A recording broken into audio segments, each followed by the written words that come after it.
And today we will be doing a poem for Martha Karua. Martha Karua is a Kenyan politician. She's regarded as a strong woman, sharp, tough-talking Kenyan political lady who does not compromise when it comes to fighting for women's rights. She is a women's activist. She is also a member of the parliament. She was a member of the National Assembly.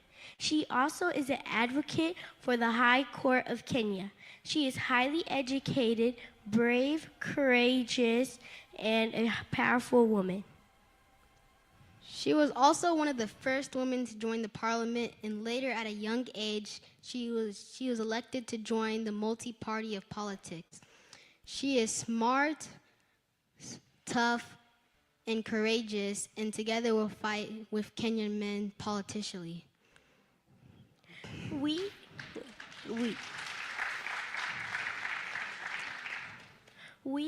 You have empowered young girls like me and Kenyans to be strong and fight for their rights. We honor you and may the Lord continue to bless you. 3, 2, Roses are red, violets are blue, sugar is sweet, and so are you, Martha Karua.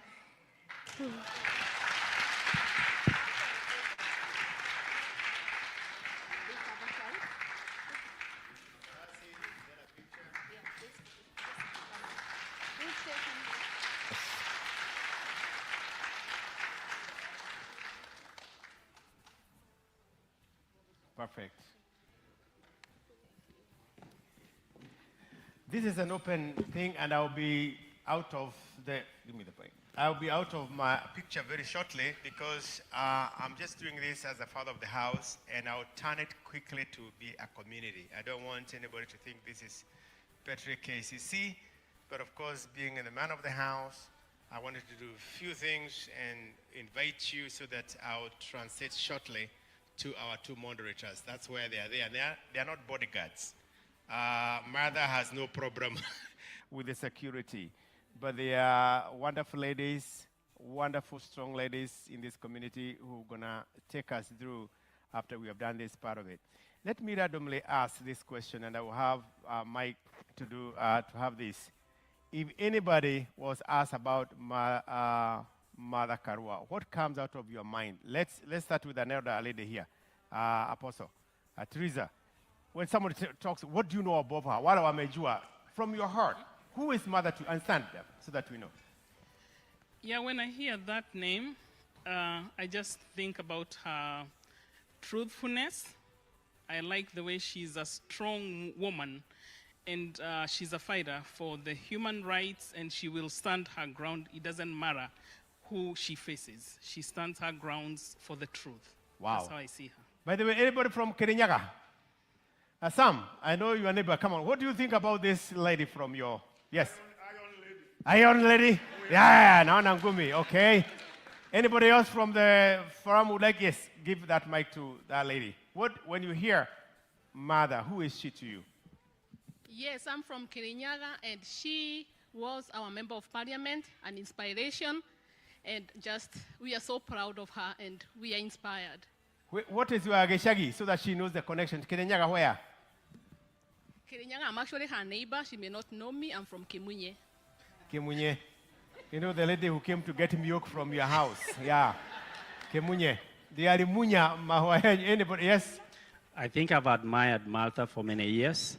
I think the thing that comes to mind straight away is the 1990s and 1992 before we got to the multi-party democracy. The likes of Gitobi Manyara, yourself, and others is still etched in our minds, and what you guys did to bring multipartyism to Kenya. That's what comes to my mind every time I see your image. Perfect. Anybody else? What do you, yes, at the back there, yes, with the glasses. Thank you. For me, first of all, it's a great honor for you to be here with us today. We have always admired you as a great leader, and we know our country is like a sea of bad, you know. And in the process, and what we have seen consistently with you, when every politician is playing poker, you're the only politician playing chess. You play by the rules. You are consistent, and we value you for that. Thank you. Okay. Anybody else who? Yes, the two, Chege and Mugedi, yes. When I think of mother, I feel sad because I feel that this is a person who has come on the scene and on the stage almost before her time. So anytime I think of her, I feel the sadness of what the Kenyans, of the opportunity the Kenyans have lost, and it is so sad that they don't even recognize it. So my prayer is that before long, we can seize the moment and have somebody like Martha that may not come on the scene again for a long time. It is sadness. He has talked in Proverbs, and it is deep. Yes, Mugendi. Thank you. When I look at mother, I see an opportunity for young ladies who can be modeled and molded in the same sculpture that you have come from. And looking at the landscape of politics in Kenya today and putting math together, I do see that mother might not be the president that Kenyans would wish for. I would wish that mother would be the person that molds another mother of her caliber to the young generation, because right now, the politics in Kenya, I don't see them giving her a chance. You don't see. Yes. Okay. Sadly.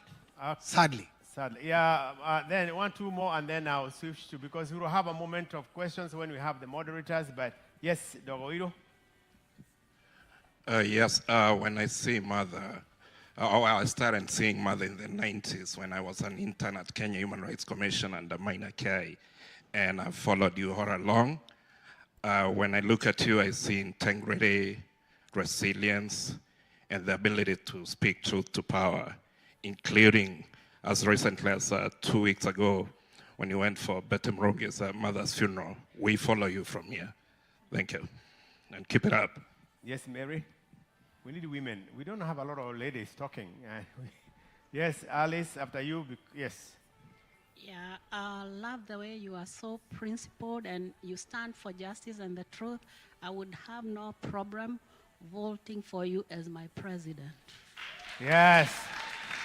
She has no problem voting you as our president. And she's still young, right? Kama huyu mzee wa huko ana miaka ngapi? Hiyo 80s. She's still a young girl. We have trust and hope. Yes, Dogoiro, Mwalimu. Thank you very much. When I see Mother, I remember the role of the legal fraternity, the lawyers in Kenya, GBM Kariuki, people like Rimodoga, the people who were being beaten in Kiambu. I remember there was, in 1991, there was people who were being beaten up in Kiambu, at Kiambu Law Courts. And I happened to be in town that time. So the work is already cut out for all lawyers or people who believe in Kenya that's going to be a Kenya where the rule of law will be accepted as the norm. And I remember those days when people stood up, people like Waboy Otieno were being beaten up in Kiambu town. And I hope those days are coming to a close, where people are not going to be beaten up because of speaking out for what is right for the community. Thank you so much. Any other lady? Akuna lady? Yeah, I want to hear more ladies. Yes, yes. Give the ladies now, because we've had, yeah, Alice Dogo. Ali, there's Alice. Here, hello? No. I said Alice. She has had her hand forever, and she's my mother. I don't want trouble. Yes. Thank you so much. When I see Martha, you see yourself. I see myself in you. She is no nonsense. She can fight anything and everything. And even if it means just being by herself, she will do it. I join you. we'll fight together. Dogo Wiru, be careful. Dogo Waiwa. Some other ladies, yes, there at the back.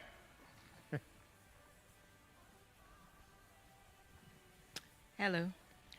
When I see Honorable Mother, I remember as a young teenager when she first vied for MP of Gishogo. I think you are 26 years old or something, the youngest MP, and how you motivated me to love current affairs and how you have stood your word, and especially the time during the Kibaki government when you stood your word and you walked away because you believed your truth. I see a woman of integrity who Kenya needs now. Now. Not tomorrow. Now. Yes. When I say Honorable Martha, I see hope. And I see a light at the end of the tunnel. We have hope. We stand with you. Whoa, okay. Finally, there, and then I will tell you what, so that you can hear from. It's always good when you go to a place to know what people think of you. Now, as she talks, and then later on, we'll turn it to the moderators for questions. These were just comments, what you think about her. Yes, there's a young person over there. Go ahead and talk. Then I'll invite Muhesh. Yes. Yes, when I see Honorable Martha Karua, I see the purest form of Kenyan spirit. I think it is your time to narrow down the gap that we have seen of a scam of a country that is unrepresented. We have seen the molesting of the rule of law, but now, Martha Karua, this is your time. Keep the focus. Let's see you taking the leadership and taking Kenya forward. Thank you. Thank you so much. We are so happy for that. I just wanted those few comments. I know later on, David will be coming later to talk about what he thinks for us as people of diaspora, what to expect. We've had some meetings, and I know he'll do that. Ladies and gentlemen, I don't want to hijack this. It's 3:20, and it would be good for us to hear from our guest. She'll tell us about the book she has written, and I hope you have gotten that book. If you have not, she is signing, and there are people already have the books without making lots of noise. Kate has some books there. This is the station where we have some book. Shiro Murata has a book here. If you need it, she's going to sign it, and it will be good. I'll say this on my own behalf. People don't know there's a side of me, but there's a side of me. But hope this is online, right? We are talking to the people, right? Yes, thank you so much. Let me tell you, I will say it again. I have done theology for 25 years. Anybody who tells you politics dirty, it's people who make politics dirty. There's nothing wrong involving matters of politics. I don't know whether we have any political scientists here. What is politics? Politics is policies. Is what? Is the decision people take. When the leaders make decisions, they affect you as an individual. They decide the price of food. They decide how much you have to pay for school. They decide about taxes. They decide all these things. So this is a calling. And God allows people to serve as politicians so that they may serve humanity.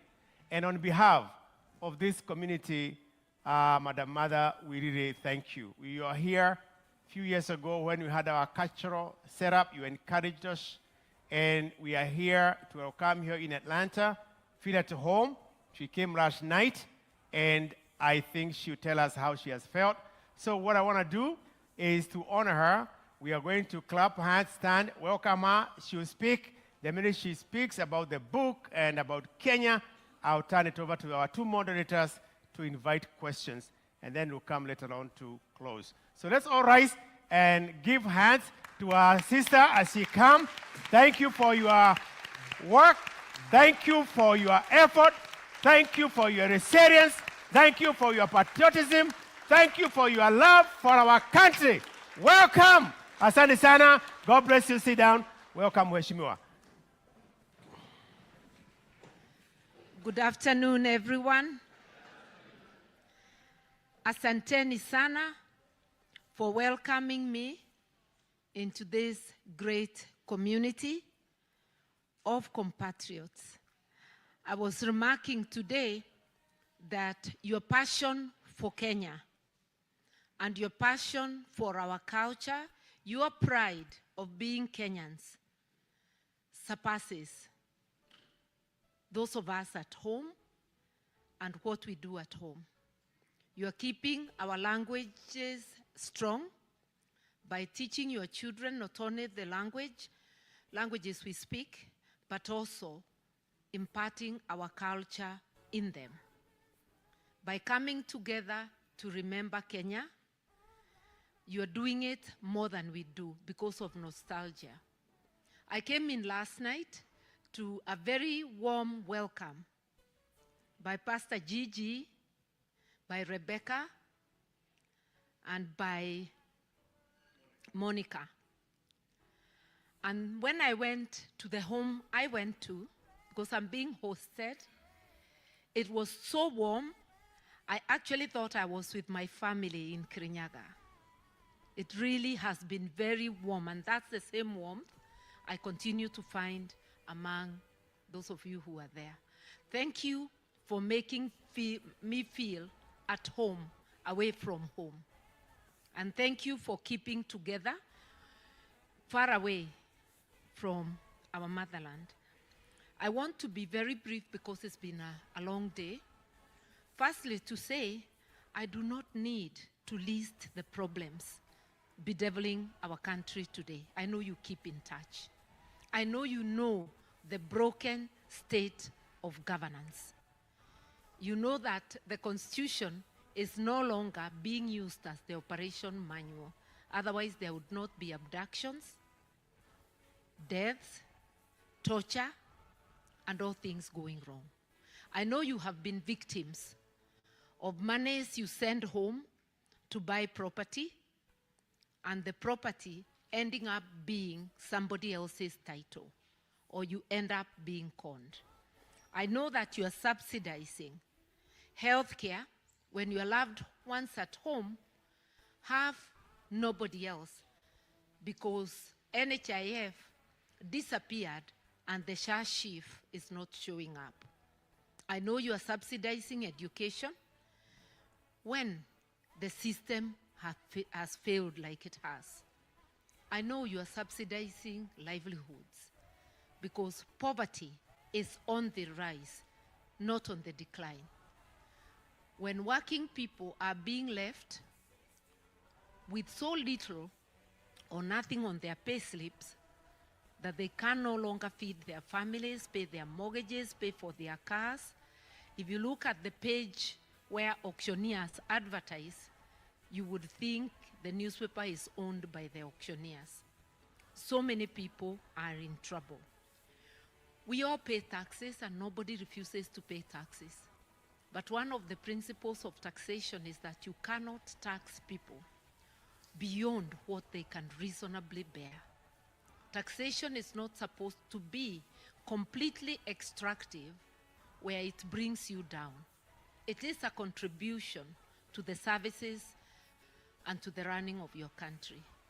But when you are overtaxed and the services diminish, it becomes a big problem. When corruption becomes the norm, not the exception, and it is official corruption being practiced by those in leadership, those affiliated to them, and their cartels. There is corruption even among the ordinary people. But people give up and revert to that status when everything becomes about corruption. And I want to remind you that Kenyans have in the past helped the nation to fight corruption. If you remember when Mwai Kibaki came in, and when people believed that the country had charted a new path, policemen on roadblocks were forced by citizens to return the 50 bob, 100 bob they had been given as bribes. The Kenyatta International Conference Center was recovered by an orderly mob. I'm calling it a mob because hundreds of people entered KICC, flashed KANU out, did not damage the building or anything. and called the Minister of Information to take over the building. Kenyans can stand and help the state to become orderly, but only when they have hope. And today the lesson here was about faith and hope. Faith comes from trust, because where there is a deficit of trust in leadership, there can be no faith or belief in them. Hope comes also from the same thing, trust, where you see indication that things can change. So when you see the ordinary person in the street subjugating themselves to corruption, that you pay that little bit to get done with it, is because they have lost trust, they have lost faith, they have no hope in what is going on. There's something we can do about it. It's not all doom. We are the ones who elect leaders, good and bad leaders. And in Kenya, they tell us when we tell them, like I announce I want to run. So when we are being interviewed in the media, you hear a caller saying, msitu ni ule ule na nyani ni wale wale. Nikamwambia ndio, ni wale wale na msitu ni ule ule na wananchi ni wale wale. Sababu hata wananchi hawajakuja kutoka ng'ambo. Ni wale wale wanachagua watu ambao hawafai, wakijua na wakielewa hao watu hawafai. Kwa hivyo tuseme sisi sote tumekosea kijumla, not individually. Individually you may say I didn't do it, but collectively we have done it. So can we begin conversing? Now that we are in this hole, what shall we do to stop digging and to get out of the hole? Ndivyo tuseme iko mambo hatutarudia tena. But it is unreasonable to put the entire blame on leadership alone, forgetting that it is people who put governments in place. And I want to say, you may say we deceive you during campaign. We don't. If I tell you I'll do things, and you check my history and see last time I had a position, I did the opposite, you will know that my track record is not reliable. But last elections, those of us who called for track record, I used to call for it in my speeches. Watu walisema hatutaki historia. Sisi tushaamua. Na kama mnasema mtu ni mwizi, kila mtu ni mwizi. Afadhali huyu wetu anatuletea. The question is, are you, me, are you a thief? Is everybody a thief? We all know that what we were saying is not true. Even in your village, in the neighborhood you live, bad people are known and they are few. Actually, the majority of people are average people who would like things done the right way. But those who like things done the wrong way talk so loud you would think it's the same village, it's the whole village. They suppress those with a contrary opinion and they will fear to voice. But if I voice my stand, you echo it, another one echoes it, just 5 people in this group, you will find more and more waking up. But if everybody who stands, the first 5, are siding with the wrong side, majority never speak again. So can we gather our courage and realize Kenya needs you. Kenya needs each one of us. Leaders cannot change a country. They can advocate, spearhead, but without the support of majority, no leader can bring change. But together we can bring change. Right now I want to invite you to initiate conversation, not just here in Georgia. Initiate conversation with your loved ones at home, people you call, people you send support to, friends you just converse with. What is it that we shall do? And it is simple. We have an operational manual. The same way you get an operational manual when you buy a new car or a washing machine. Our operational manual to operate a corporation called Kenya is our Constitution of Kenya. If it is how to use public finances, a whole chapter. If it's on leadership, a whole chapter. If it is national values, I am not telling you to take Mother Karua values. You are also not telling me to take your values. As Kenyans, we agreed on our national values and principles of governance, Article 10 of our Constitution. Transparency, accountability, inclusiveness, social justice, equity, equality, all those things that are about your rights, my rights, our human rights, our collective prosperity. Those are our national values, and those are our values as Africans. Imagine even in our families, mothers protect the youngest. If you find your bigger child pulling the small one, and it may be the small one who started to kick the bigger one, you never ask where it started. It's wachana na mtoto. If one family member is sick and they have no money, you contribute. Even here, because there is family, your blood, and there is family, the friends and neighbors God has given you. If one of you has a misfortune, the entire Kenyan community, irrespective of where they come from, they become your family. If you have a celebration, once again, they all become your family. So we must support each other. And that is community, the value of community, and it is in the Constitution.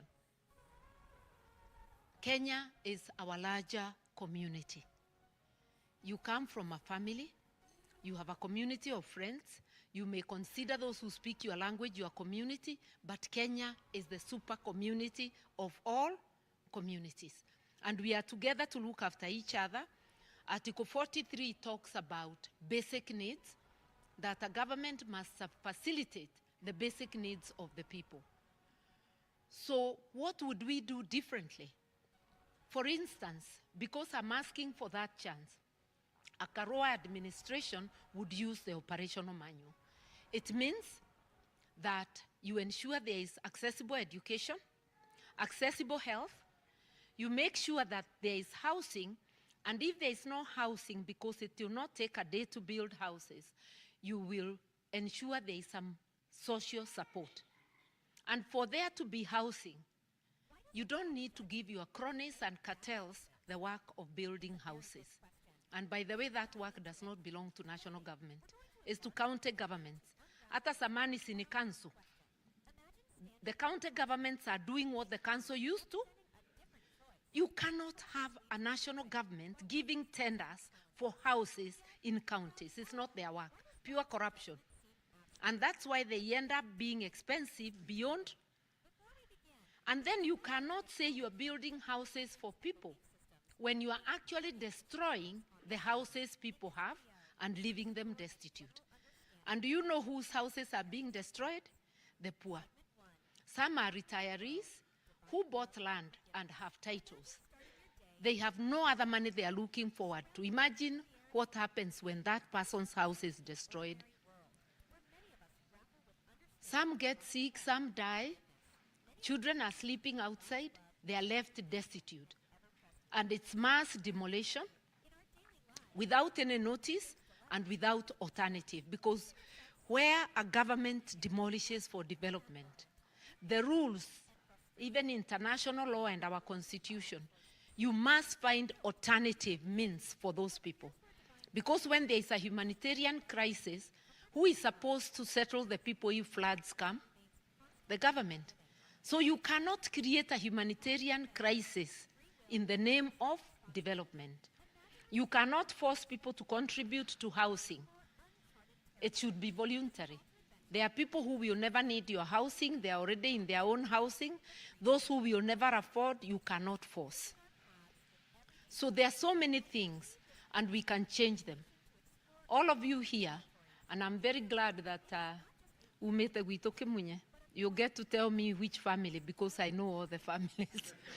But imagine you all come from wards. Kemunya is in Kabare ward of Kirinyaga, Geshugu. We have 20 wards in Kirinyaga.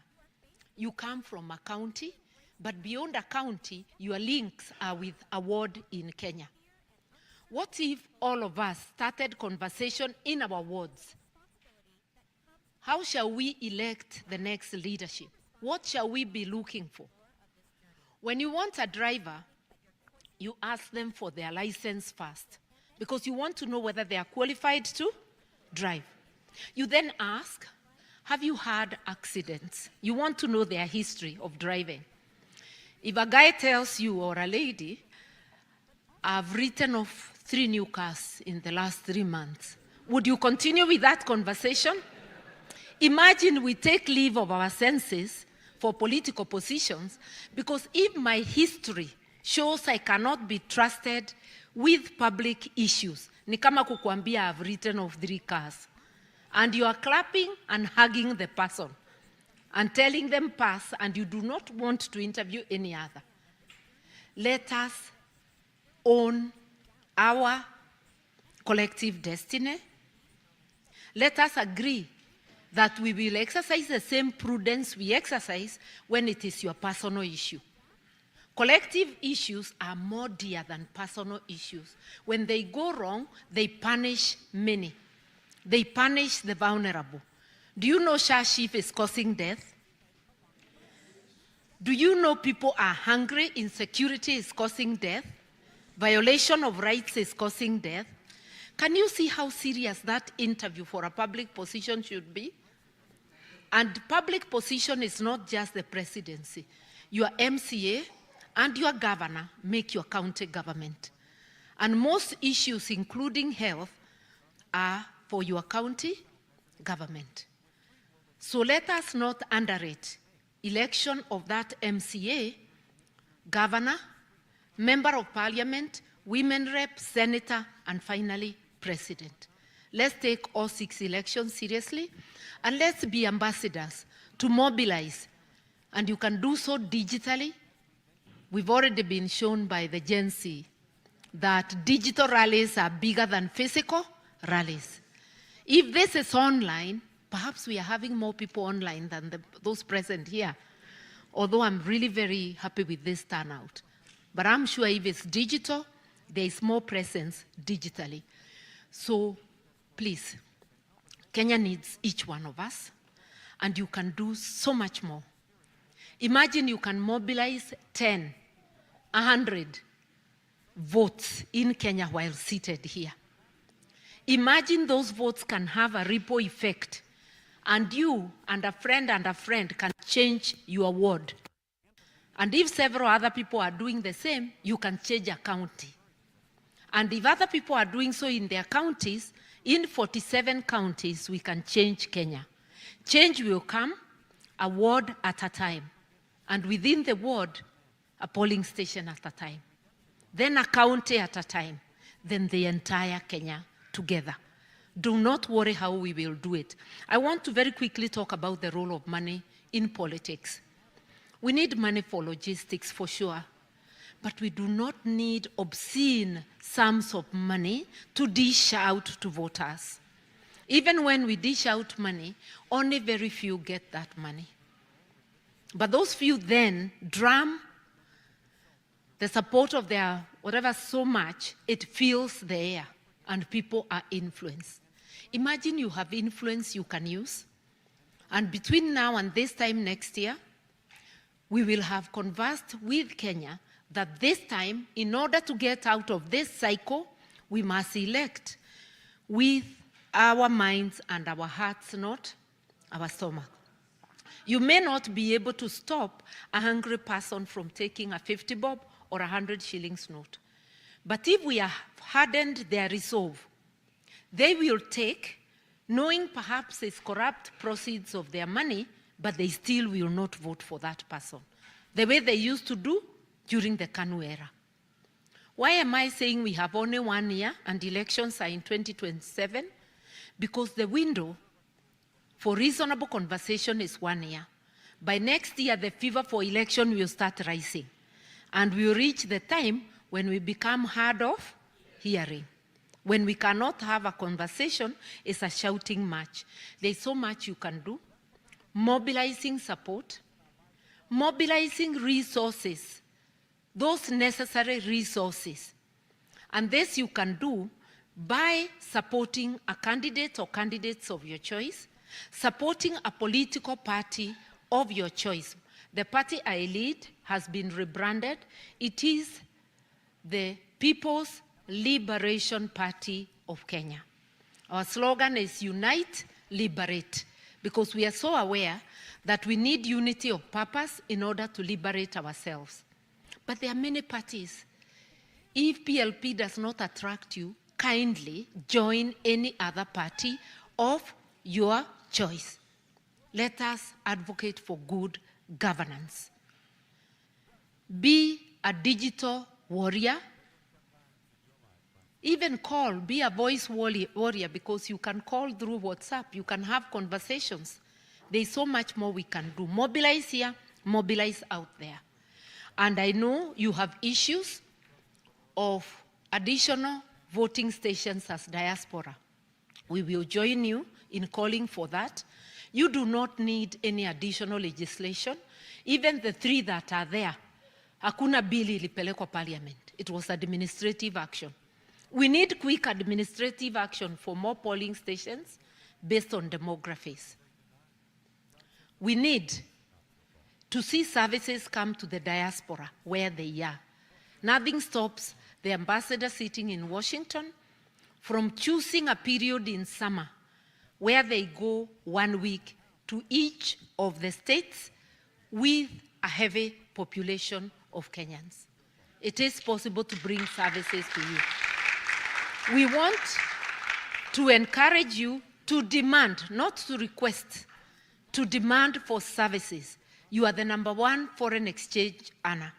Last year alone, 641 billion.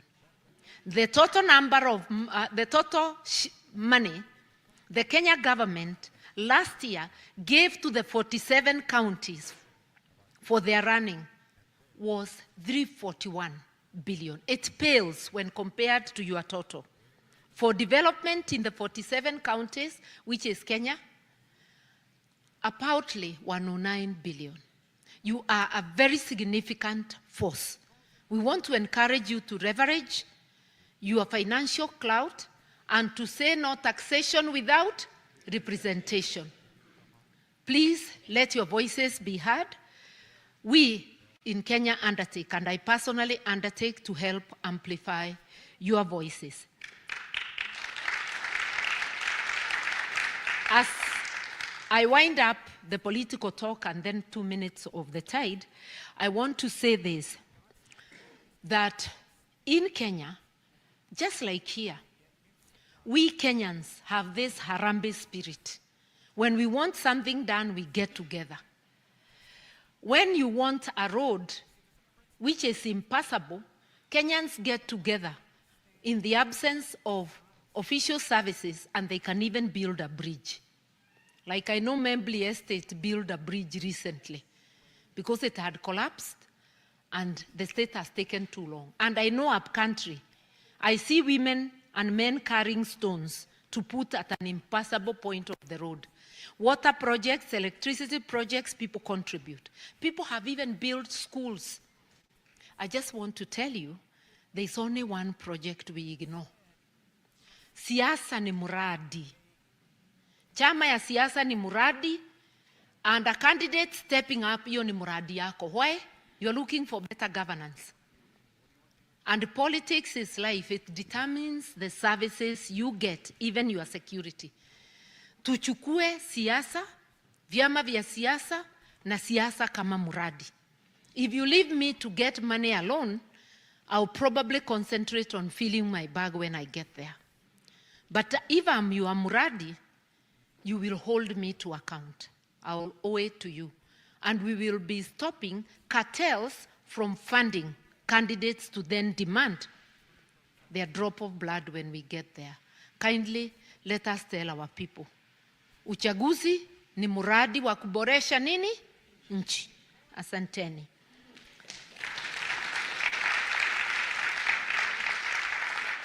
I now want to very quickly talk about Against the Tide. It's my journey from growing up as a small girl, through to school, through my leadership journey. And I'm just sharing the way we Africans share. You know, we come from a background of oral tradition. My grandmother told me stories. My mother, my father, my aunts around me. And today I'm a storyteller to my grandchildren. And my children will remember the many stories I told them, because that's who we are.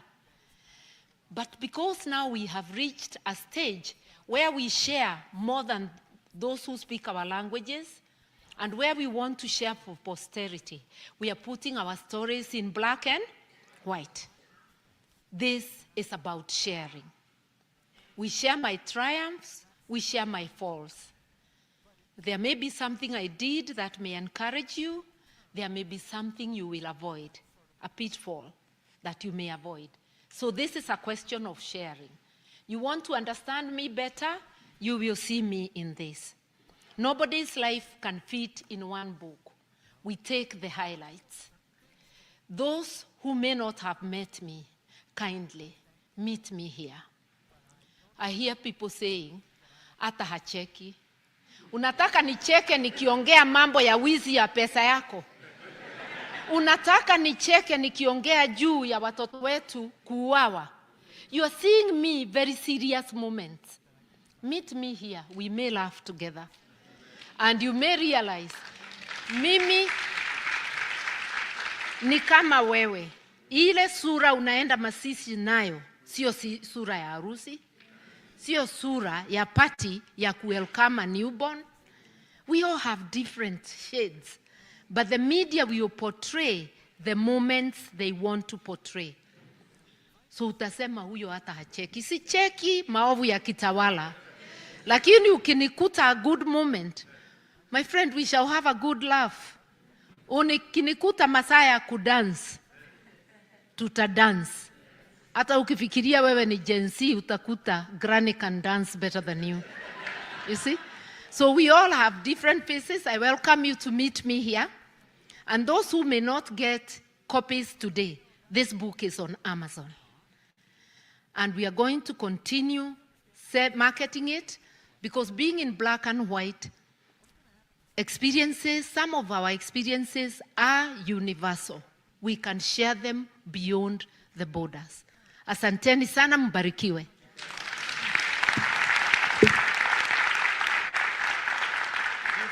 I want to turn to our able moderators to take us through.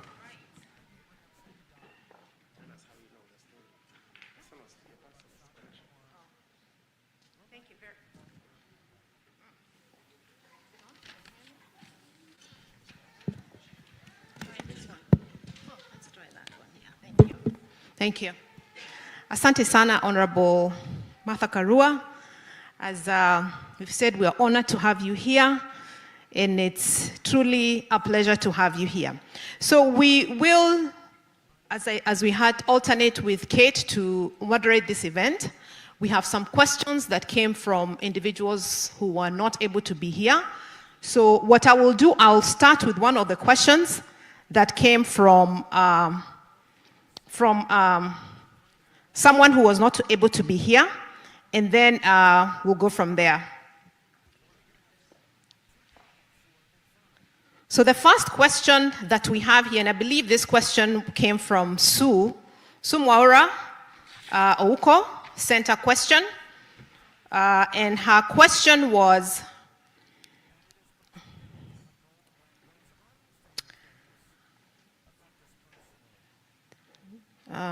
let me start with this question. What is Kenya's problem? Does eliminating Ruto solve the problem? Do you think we should go the Burkina Faso way? And who can we trust moving forward? That was the first question that came.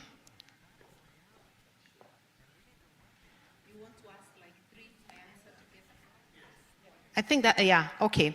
That was the first one. The next one was, is there a way that through IABC courts, that the IABC can be obligated to include non-consulate registration centers? And then the final one, which may be tied to the first one, is now that Ruto has come out of what type he is, you as a key member of ODM once stated that he was unfit to be the president in the election. How will you convince Kenyans that ODM, and you in person, and I don't know if this individual is aware that there might be a shift, is the party to lead Kenya, and at the same time, Raila and his team being part of Ruto's government, how come you and other oppositions took so long to support the Gen Z's demonstrations? I think that second part is the most important. How come you and the other opposition group took so long to support the Gen Z demonstrations? I think we can start there, and then Kate will ask the rest of the questions.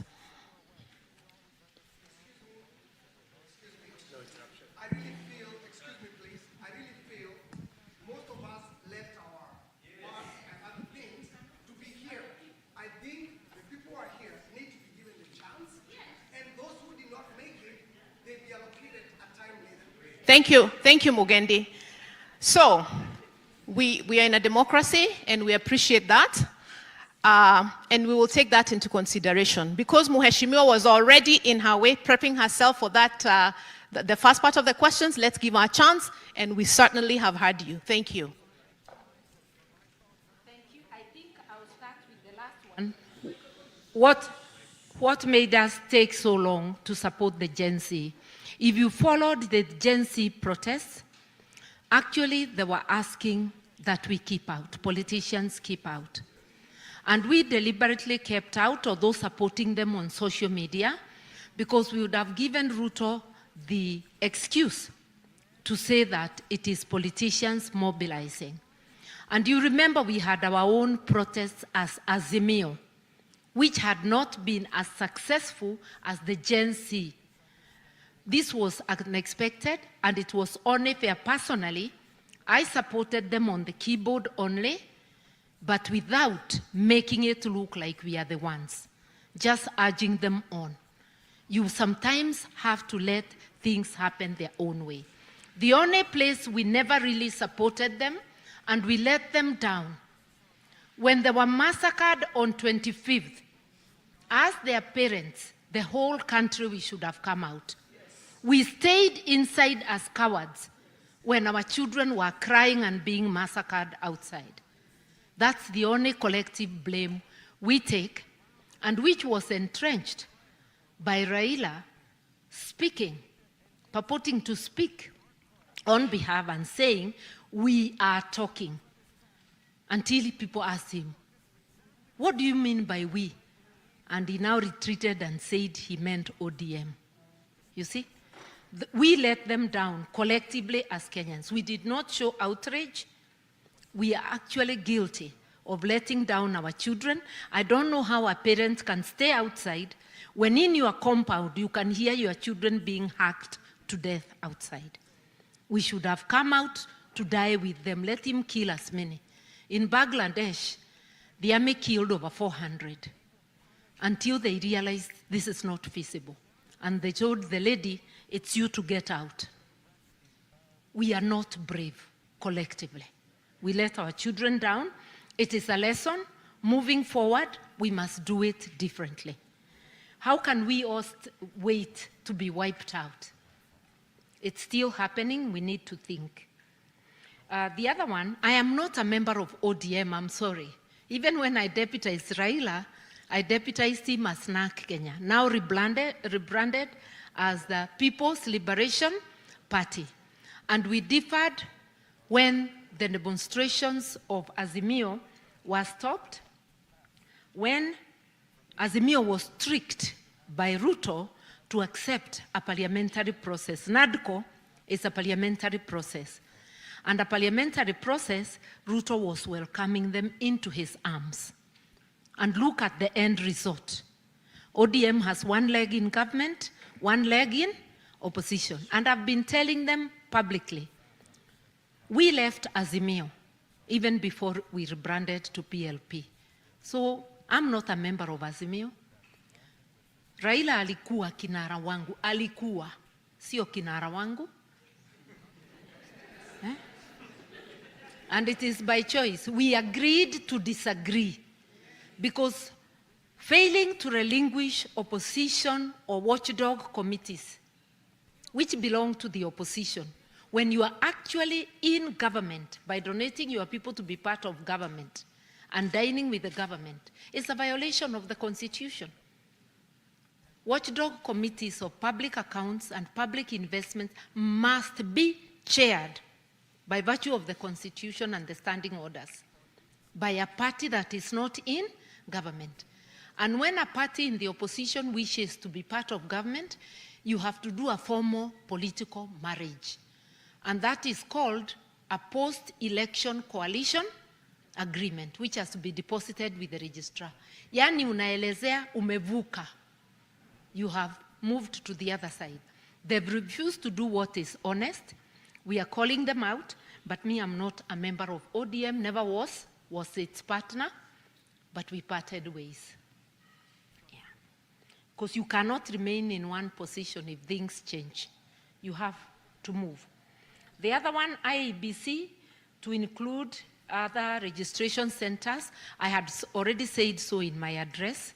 I do think it's an administrative action, and the diaspora must demand its share, and we shall continue supporting.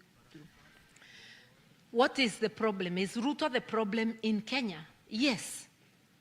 Ruto represents the Ruto KK, now KK ODM administration. So it is KK and its allies. And he being the first among equals, because he's the leader of that Murengo. It is the Ruto administration. When people say Ruto must go, is Ruto the person and the entire administration? He is being named because he is the leader. They are a problem. He said he was fighting dynasties. He has built dynasties, starting with himself. Actually, he meant the opposite. Alikuwa akituambia atazijenga. He talked of cartels. He's the greatest cartel. I saw the other day Standard asking whether Devki is his Gupta. You know Gupta in South Africa. Alikuwa anamuuliza huyo ndiye Gupta wako. So anyway, they have repurposed the state. It no longer serves the majority. It's serving a small clique. You pay taxes, they are used to aid the affluent life of a few, and they are not afraid to show us. They will show us helicopters, they will show us shoes, belts, and watches, and everything else when others are dying. So it is a terrible thing. Our greatest enemy, which Ruto represents, is corruption and impunity. We have abandoned the rule of law. In order to bring sanity back to Kenya, Ruto must go, if that is the question you are asking. In order to liberate Kenya, to liberate education, for people to enjoy human rights, for rule of law to return, yes, Ruto must go. And Ruto must go means Ruto and his entire administration, and anybody else who thinks like him. And whom can we trust? I have given you my view of how you can check the stand of each one of us as leaders. Check our track record. And I'm sure as reasonable beings, you also have many, many other ways of checking on each one of us. Whether we say one thing and do the other. You, just the same way you check when you are hiring people, even for your domestic. So let us put our collective wisdom together, and let us be able to do the best we can for our country. Thank you.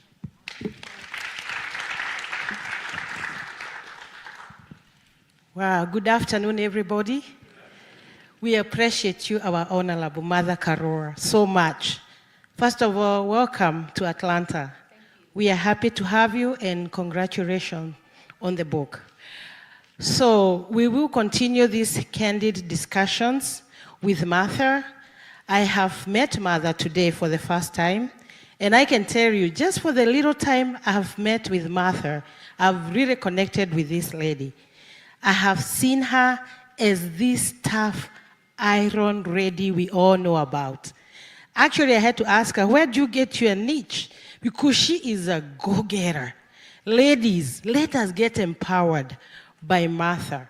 She is strong. She is a strong woman.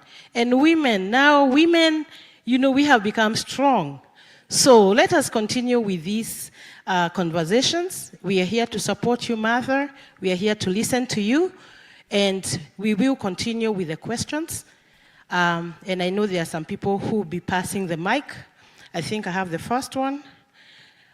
So those who are helping us, just stand up.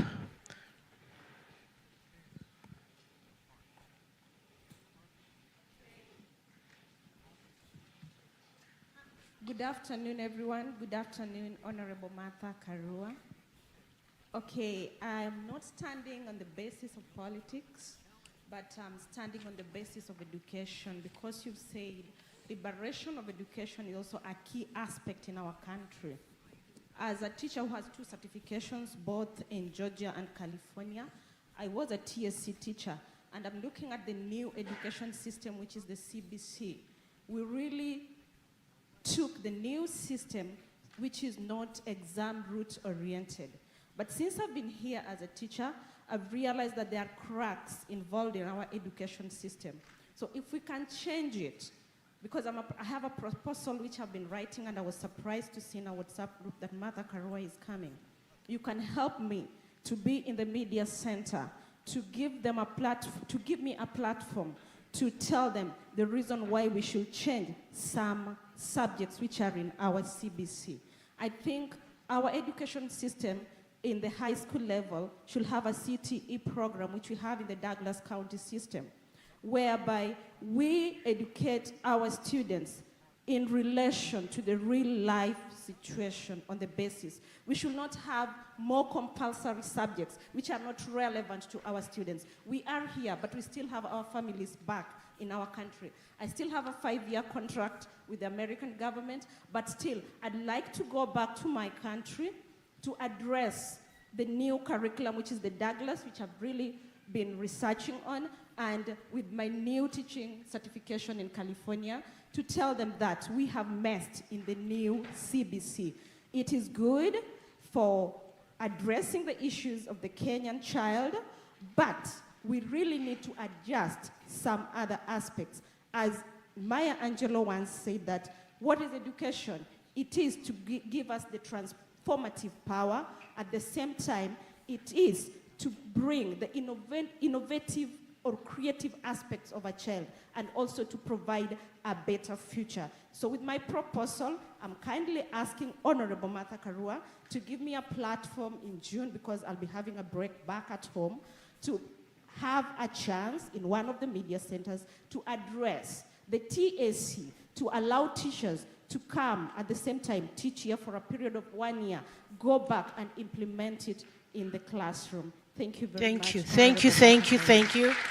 Let's have another question. We're going to take 3 questions, and she's going to ask.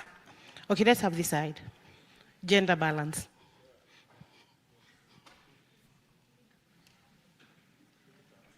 Even without the microphone, I guess. So mine is political because it goes to the reality. I was in Kenya about a week and a half ago, and I met some person that works in the Ruto government, and he was saying the 2027 is in the bag, and the reasoning was this. According to UNHCR, there are about 3.5 million refugees, and I think Ruto has kind of committed to provide those with Kenyan IDs. If they get Kenyan IDs, they'll be registered as voters. Now, looking at the landscape today, I know the LSK of late 1980s and early 1990s seems to be very different today. I think Omtata now represents the LSK, or he does the work of LSK. And I really like what that senator does. So I'm just curious from you as a senior counsel, representing as a representation of the legal fraternity in Kenya, what, if anything, will Kenyans do to make sure that that doesn't happen? Because I believe the IEBC system is very solid in terms of the voting day. Based on what I understand, it's very difficult to rig from the voting day because the vote count is at the polling station all the way to tallying. But how do you forestall the illegal registration for those people that should not register as voters. How do you forestall that from happening? Because if anyone succeeds in registering people that should not be on the voter rolls, maybe foreigners registering, then they could easily win, but not in a legal way. I just want to hear your thoughts on how especially do we prevent these 3.5 million refugees and possibly many others across the border from registering as voters? Thank you. Thank you so much. We will have one more question. I think he raised his hand first. Let's have one more and she'll answer and then we'll continue. This is a political question.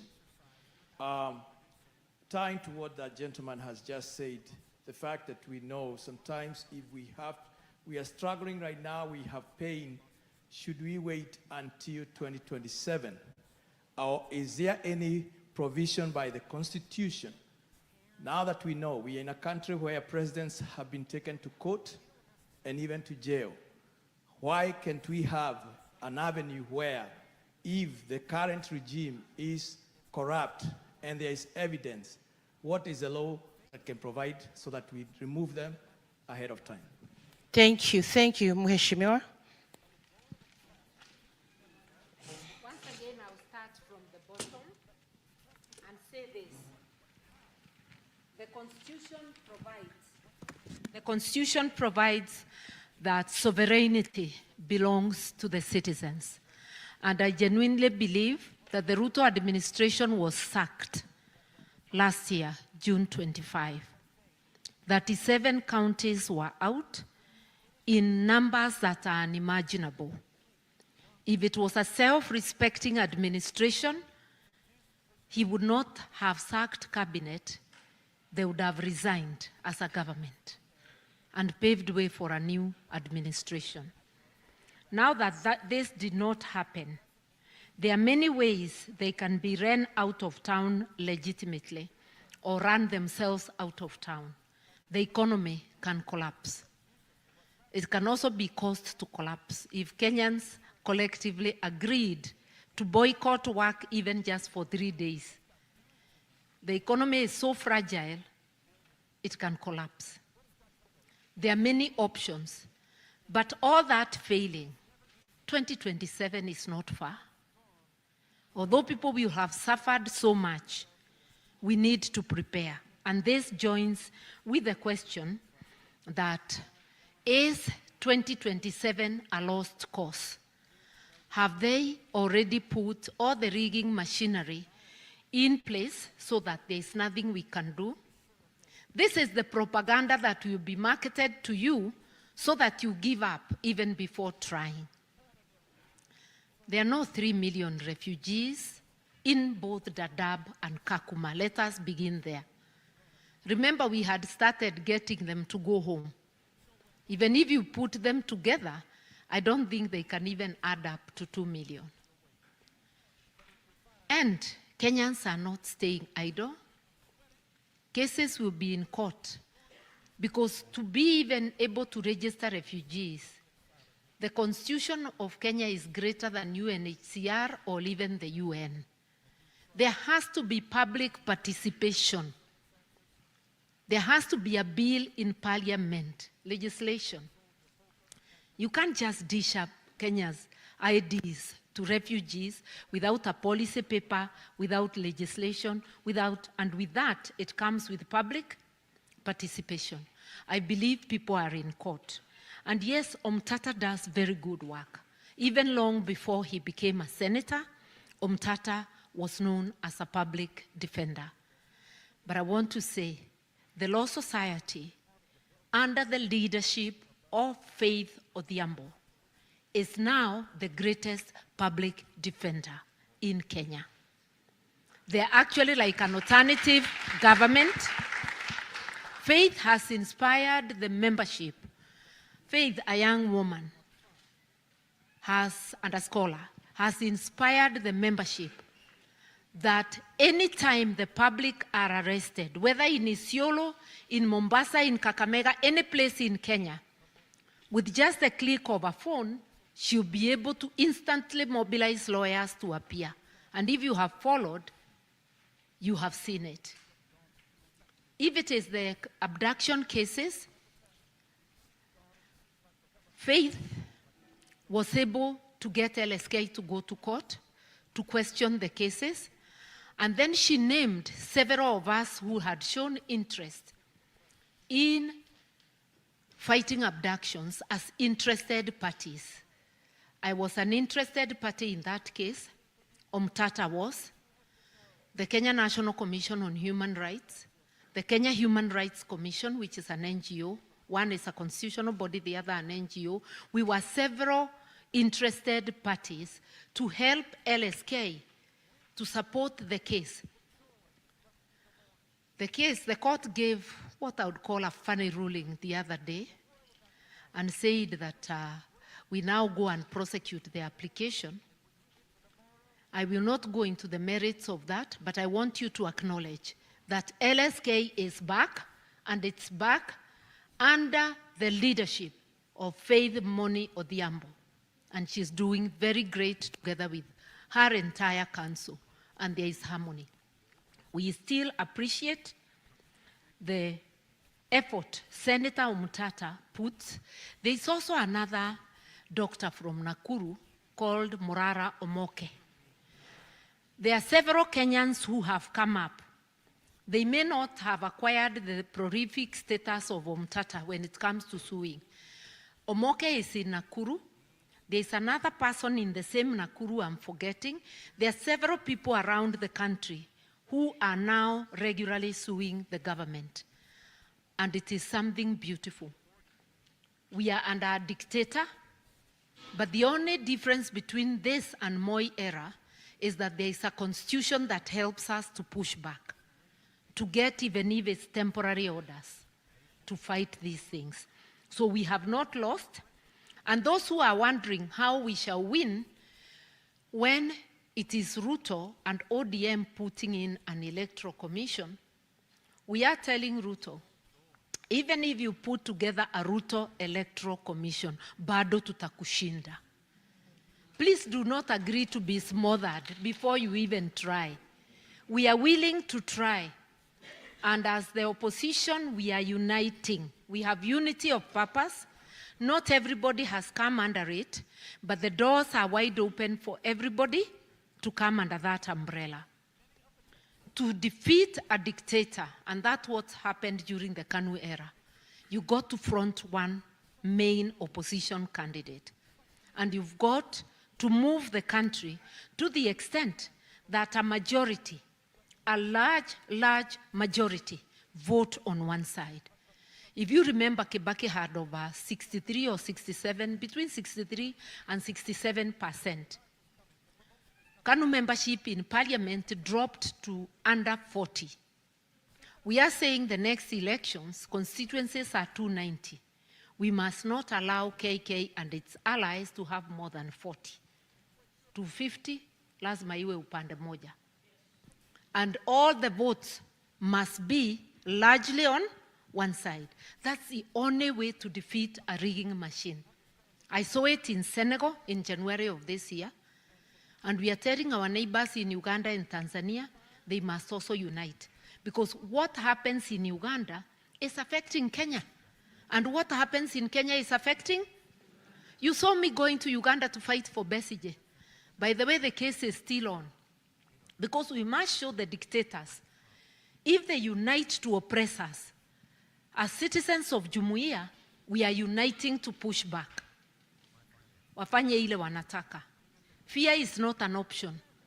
Hata ukikaa chini ya kitanda kwako, watakukujia huko chini ya kitanda. Wacha tutoke, tuwaonyeshe, hata sisi, we are not living at their mercy. It's under the mercy of God. So, please, let us not give up before we start. These are not the only thoughts, it's my thoughts. Search yourself, you might just give us an idea on how to bust these guys. Finally, I think I've answered all of them because I've answered. Oh, education, yes, teacher. I can see this one here in TSC. Those are very good thoughts, madam. And it is your right, as the right of every Kenyan, to contribute to education policy and even later legislation on education. CBC was hurriedly crafted. And by the way, it was not our original idea. I tell you the truth, it came from UK. We are still a colony in our deeds. Waliweka CBC huko, wakatumana kwetu, tukaichukua, tukakimbia nayo. All right? We have no preparedness, teachers had not been trained, hastily enacted, and a bother to parents. I will not tell you that tukiingia hivi tutaichange siku hiyo. But if we start now, developing policy, and that's why we need those ideas, because we intend to have a common platform as the opposition, and we are many candidates, and we are saying let everybody grow their brand. Martha Karua anajikuza na PLP. Kalonzo anajikuza na chama yake. Matiang'i atajikuza. Kila mtu atajikuza. And then it will begin to become obvious that XY may be the leading candidate. And then we find a fair way of settling on one. Going to the polls, many of us, is automatically voting for Ruto. And it's a crime against Kenyans. You see? You also can pressurize us that we either are together or tukae. You know? Let's join this conversation. We are in a very, very bad place. I want to welcome you and tell you that PLP would like to hear your ideas on education. But when you come to Kenya, take contact. I will help you get to a station where you can discuss your policies. And even if you want to write an op-ed in the newspapers, we'll support to have you air your views. We are not, none of us has a monopoly of wisdom. And I have learned through my leadership journey, you succeed when you are open to ideas. Even as a minister, I wasn't an expert in water when I went to the Ministry of Water. But using my experts, the ministry was shining. You get the credit when you allow people, human resources to guide you, you get the credit. When Kibaki gets the credit, he didn't do it alone. But he was the type of person who allows talent to show up.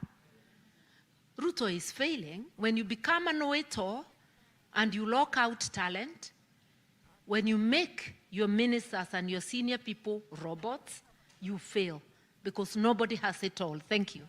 Thank you. Thank you so much.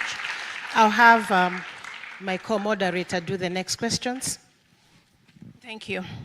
I have my own personal question while I'm here, and then I'll take a couple more, and then we will go back to the ones that are in.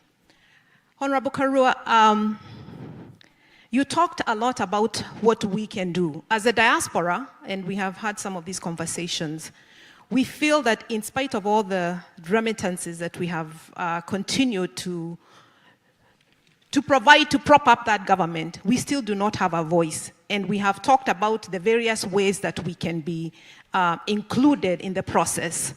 One of my questions was, what would a PLP presidency provide to the diaspora? And number two, what would 100 days, the first 100 days of a PLP government look like? I will also take two more questions, and then we'll let you answer. Thank you so much. My name is Timothy Ndegwa. When I see you, I see my mother, my sister, and my daughter. Then I know the term Gen Z came out last year, but I think you're the first Gen Z when you walked out in front of Moi. That was so daring. I mean, like, fist up, put a do, and you walked out. My political question is this, and you alluded to that. Sometimes a week or so ago, SK Mashari was talking somewhere in a funeral, and he talked about how corrupted or doctored our electro machines are. You've been you've been in both sides during the Kibaki time and the other times. What is it that goes on there, or what is it that can be changed that you know of? Because you can vote, but most of the time you vote and the following day we see you in court defending somebody who lost. So on the electoral machine, what is it that you can do to help? Thank you, Dengwa. Let's try and keep our questions short so we can have as many people as possible ask their questions. Thank you. Looking back during Moi's time, there are 2 times that the opposition lost because they could not unite. And it was so clear they were going to win if only they had united. Are you now telling us that the opposition is going to unite, and whoever they come up with, even if it is not you, you will support them? Because I think that's the only time that we'll be able to defeat this regime. Thank you. As you can tell, mambo yamechemuka. People are very passionate. Let's take one more here, and then we'll let you answer. Yeah, thank you. So this is my question here. You have spoken of us having conversations with our people back home. And I remember before the last elections, I and some of my friends here tried to do the same quite long before the election. And people were very receptive before, like long before the election came. But when it was almost the time to have elections, you could tell that there was a euphoria, that was kind of moving people. There was no reasoning, there was no logic. There were a lot of lies. And I think it went like, if a lie is repeated so many times, it appeared to be the truth, So my question is this. I know you have faced this many times, especially even with your book, like going against the tide. Many of us are not as strong as you are. I remember I got so much insults, and especially on the social media. I had to delete my Facebook account. I remember. It was bad. We could see this coming. We are not here just out of nowhere. We made this decision. So how do we have these conversations? How do we are able to convince people that you should put yourself in the center of the election? It's not about euphoria. It's not about my friend is voting for this person, so I'm voting for them, or we are voting for this person. Why am I doing this? How do we do that? Then second, the kind of politics that we have in Kenya today is greed-driven. Money is stolen from the treasury. It has now transformed to borrowing and to steal, and the money is actually stolen even before it gets to Kenya. Now it has even come to begging, like going foreign trips to beg, to steal, and the money now, how is it used? It's used to bribe politicians, even bribing people to come and cheer somebody in a political meeting, in a political gathering. Now, my question is this, because this is not the first time that this has happened, and you have been very consistent in how you do your things. You could have chosen to be bought, to become a multi-trillionaire with stolen money. How are you able to do this? How are you able to be consistent and retain your values? Thank you. Thank you. Again, let's try and keep it to one question only. We'll take this one, and then we'll let Honorable respond, and then we'll come back. Thank you. My name is Mzee Wesley. My question is political. How strong is your resolve to become the president of Kenya, knowing that the current president, William Ruto, is a very serious political operative who will buy anybody just to retain power? Because we have seen an opposition and an uprising of Gen Z that came up, and most of those formidable figures now have, they have died off. Recently, we have seen that Morara Kebaso is no longer even online. So how strong is your resolve to face the bull by its horns and take the presidency? And two, are you ready to compromise? Because you are a gem for Kenya. Are you ready to compromise and even go to serve the people of Kirinyaga? Because that is like low-hanging fruit. Thank you. Thank you. Mheshimiwa? Mercy, you asked administration would do.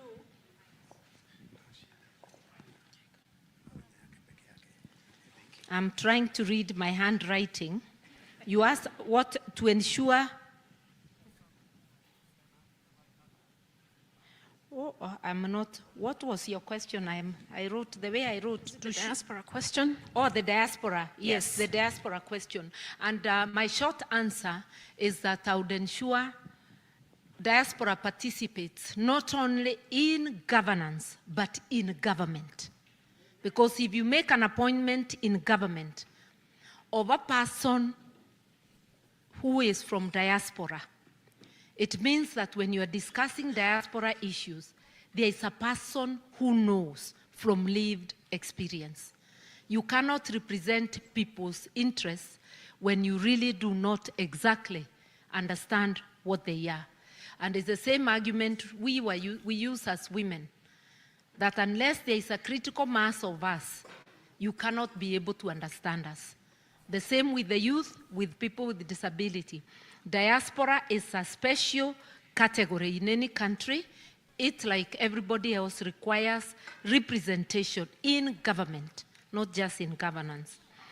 I was asked about what SK Macharia said recently.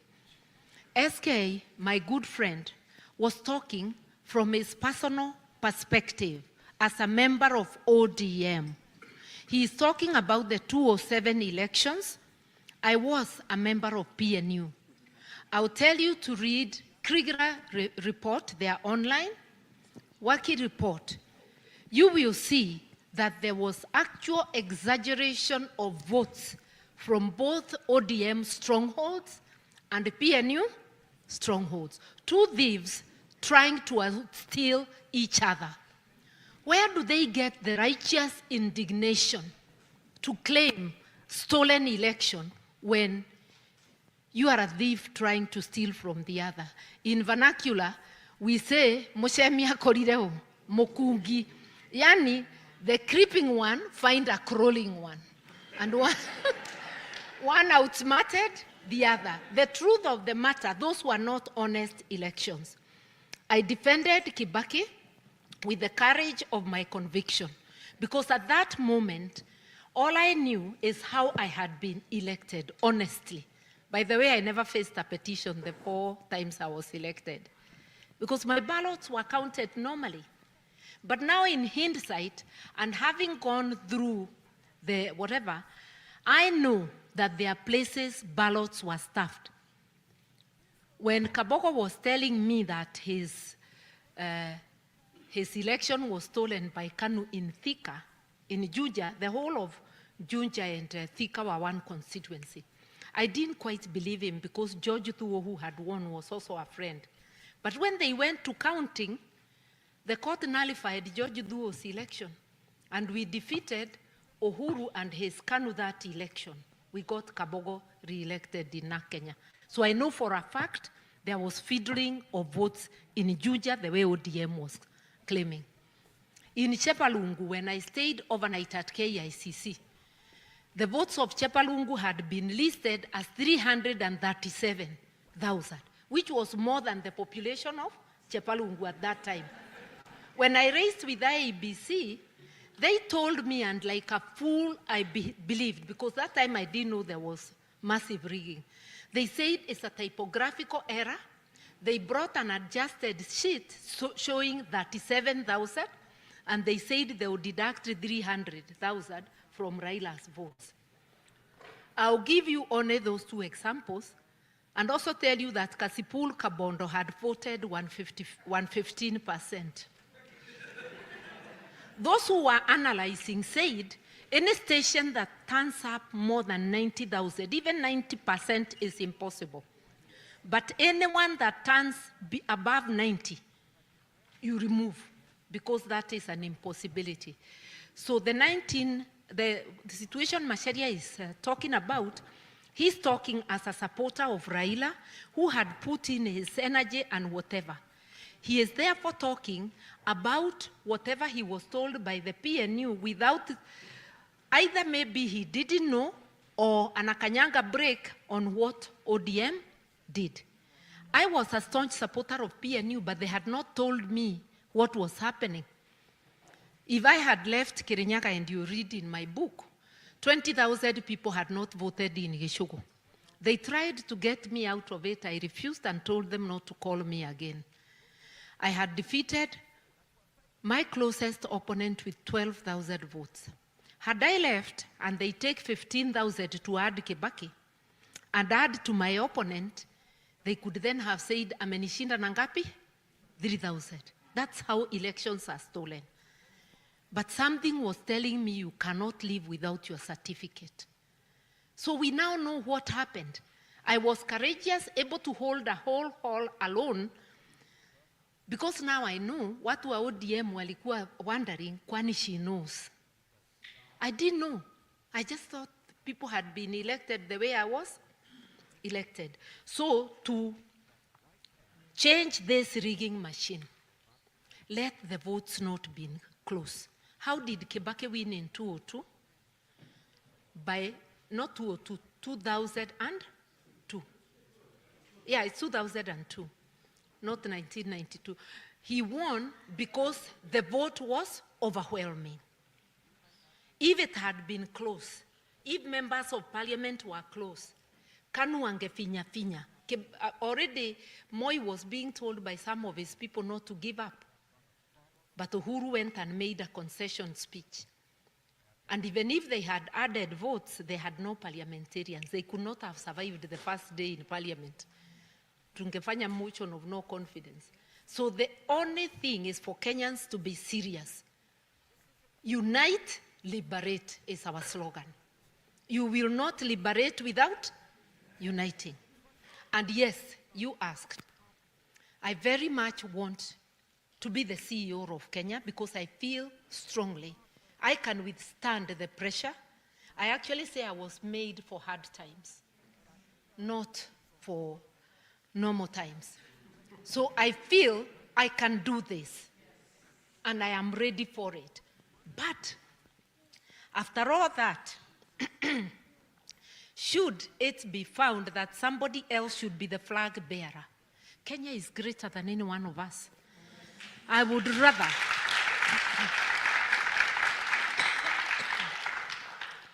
rather step back and not see my country sink. I have not been in an elected position since 2012. My voice has not diminished. It's not election, it's not a formal position or money that moves me. It's a commitment, a calling within me.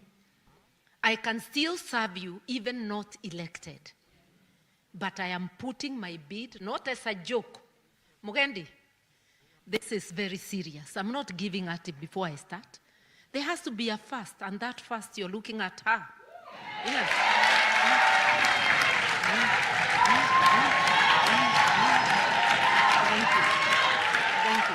Thank you.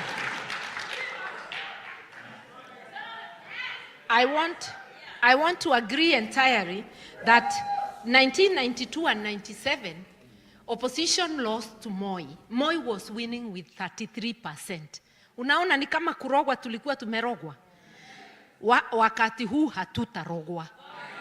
We shall pray, we shall act, and your voices will be so loud, warning those of us who might want to deviate, that ukienda uende peke yako na hatukujui tena. If your voices are loud enough, we shall remain on course. The other one is about, I want to say also in 2022, if you remember, Raila took time, Raila and Uhuru, to decide what they want. Going around the country, crafting Azimio, not saying whether he will run or not. Then towards the end, when Ruto ameenda ako karibu kumaliza, ndio Azimio imeingia. Me as a candidate, I came in 2.5 months to the elections. It is a miracle that we did so much, caught up with a group that was permanently ahead. But after I came in, we really worked and we caught up and we surpassed them. And yes, I'll tell you without batting an eyelid, we won. We not only had 187 seats in parliament, to their 160-something.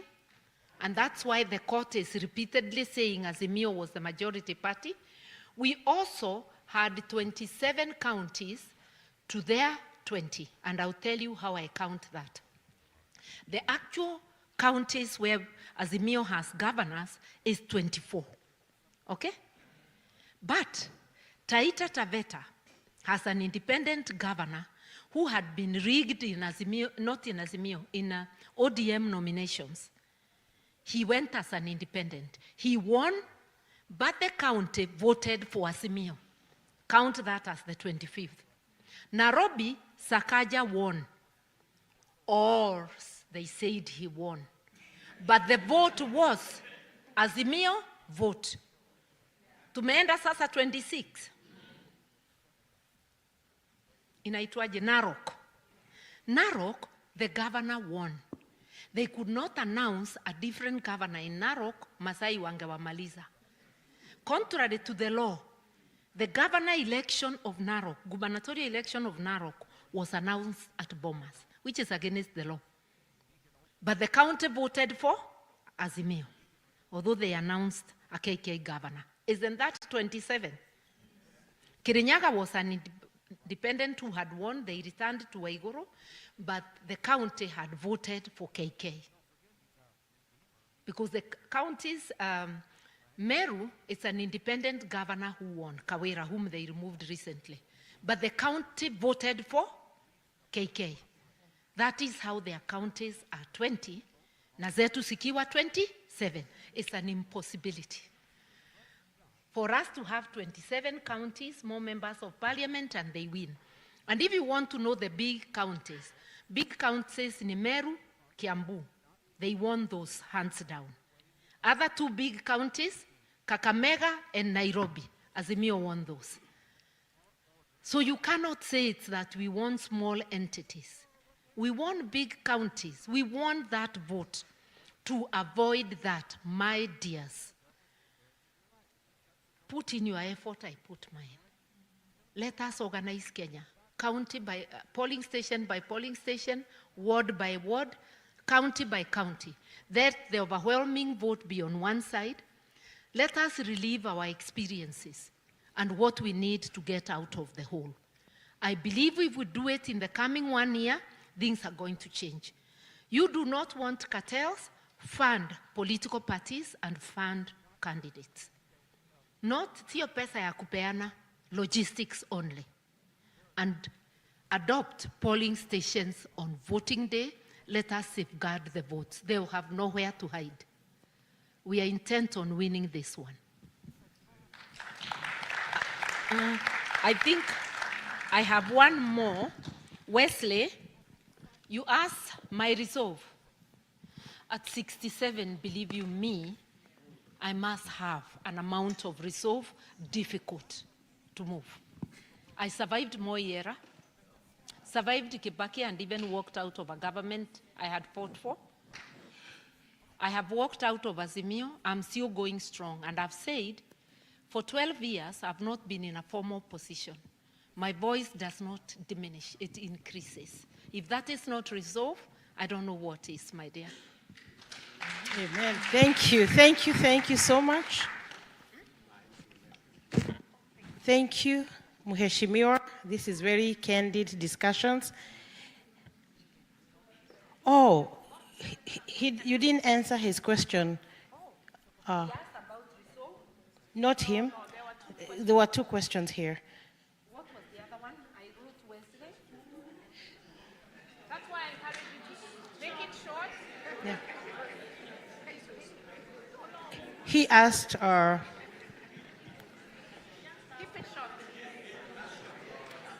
Yeah, it was about the conversations with our families back home. It's not easy to have the conversations. And yeah. I have answered it. Okay, thank you. I'm talking of conversations, but I want to tell you this. I want to tell you this. If you remember, when I became the Azimio running mate and went to Mount Kenya, for the past 5 days, I had to brave serious hostility and shouting. I was able to calm them down eventually, by just telling them a few truths, that the vote is in your pocket. I cannot raid your pocket to take away your vote. Listen to me and give your vote to whoever you want. Number 2, coming to my meeting is not compulsory. Go away and hold your meeting with your candidate, wherever you choose. And let those who want to listen to me, listen to me. At the end of 5 days, there was no more noise in Mount Kenya. Candidates were able to walk free. Sometimes we become so cowardly to meet opposition, even insults. Answer that person even on social media, calmly. And keep on to your lane. You will find others who will help you push back. Let us have the courage of our conviction. If you are convinced, let it be. You may not have to go and fight the masses like I had to and endure shouting from the masses, but you can do with your keyboard. And you can even tell a colleague who is on the same forum to help you. That is what we normally do, so that you are more voices. Let us encourage one another. Are you ready to give up on your life, on your space? Because it's about our lives. A country is not like a wardrobe. You are out here. Is your entire family out here? Are all your friends out here? No. You remain connected to Kenya, whatever you do. Let us fight for our space. I'm fighting for my space. I should be retired, enjoying retirement. But I want to see a better atmosphere for my children to raise their children and for my grandchildren. And my children are people of the age of my children. Anybody who can be my child is my child. Any Kenyan who can be my grandchild is my grandchild. We have a common fate. We are the majority. People of goodwill are always the majority. Let us rise up for our space. Let us step up. Thank you. Thank you so much. And you are still very young, Honorable Martha. At whatever age, we have a president here in America who is way older than you. So, amen, so you can do it. We're going to do some gender balances here. The last session, we had no lady. So let me start with a lady. And we're also going to go to the back. My question is about healthcare. It's a political question because politics determine our healthcare. Healthcare has gotten to be so bad in our country. We have personal stories of how even like my mom and people we know have been affected. How will the next government, which I hope you'll be the president, how are you going to hold practitioners, doctors, and hospitals accountable for what they do like we do here? Okay, well, let's go to the back. Yes, go ahead and ask. Thank you. My name is Dana Korir, and I have a question for the Honorable. So happy that your book is out. I found it at Amazon, and I'm happy that you said if you want to see the other side of you, find you in the book. And I'm glad I've seen a part. So mine, for one, is not a political question. It's actually a question in the book. You wrote about coming from the village to going towards the city and how you are trepidatious and you are happy that your father was there to take you to school and you ended up in Nairobi school and you gave your journey basically. And my question to you is more towards gender equality.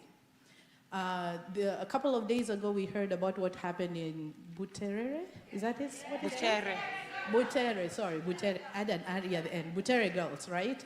And it's still ongoing, and it's the topic right now. My question to you, based on what you have said in terms of where you are today, your father thought you should be a teacher, but he still supported you to be a lawyer.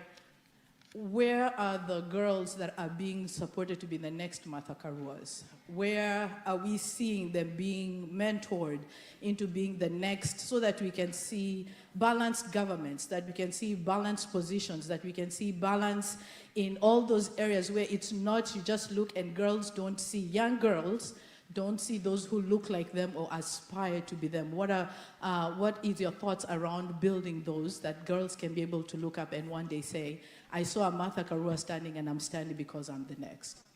Thank you. Thank you, Martha. Let's keep our Diana. questions short, please. Let's keep them short. My name is Samuel Ndogo. Mine is the election process. Does the Constitution of Kenya require to have a national tallying station? Because election is done at the polling station and is manual, just like here.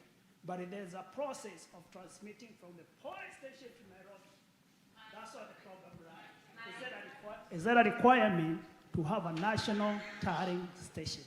Or election can just be announced at the polling station? Okay. Thank you.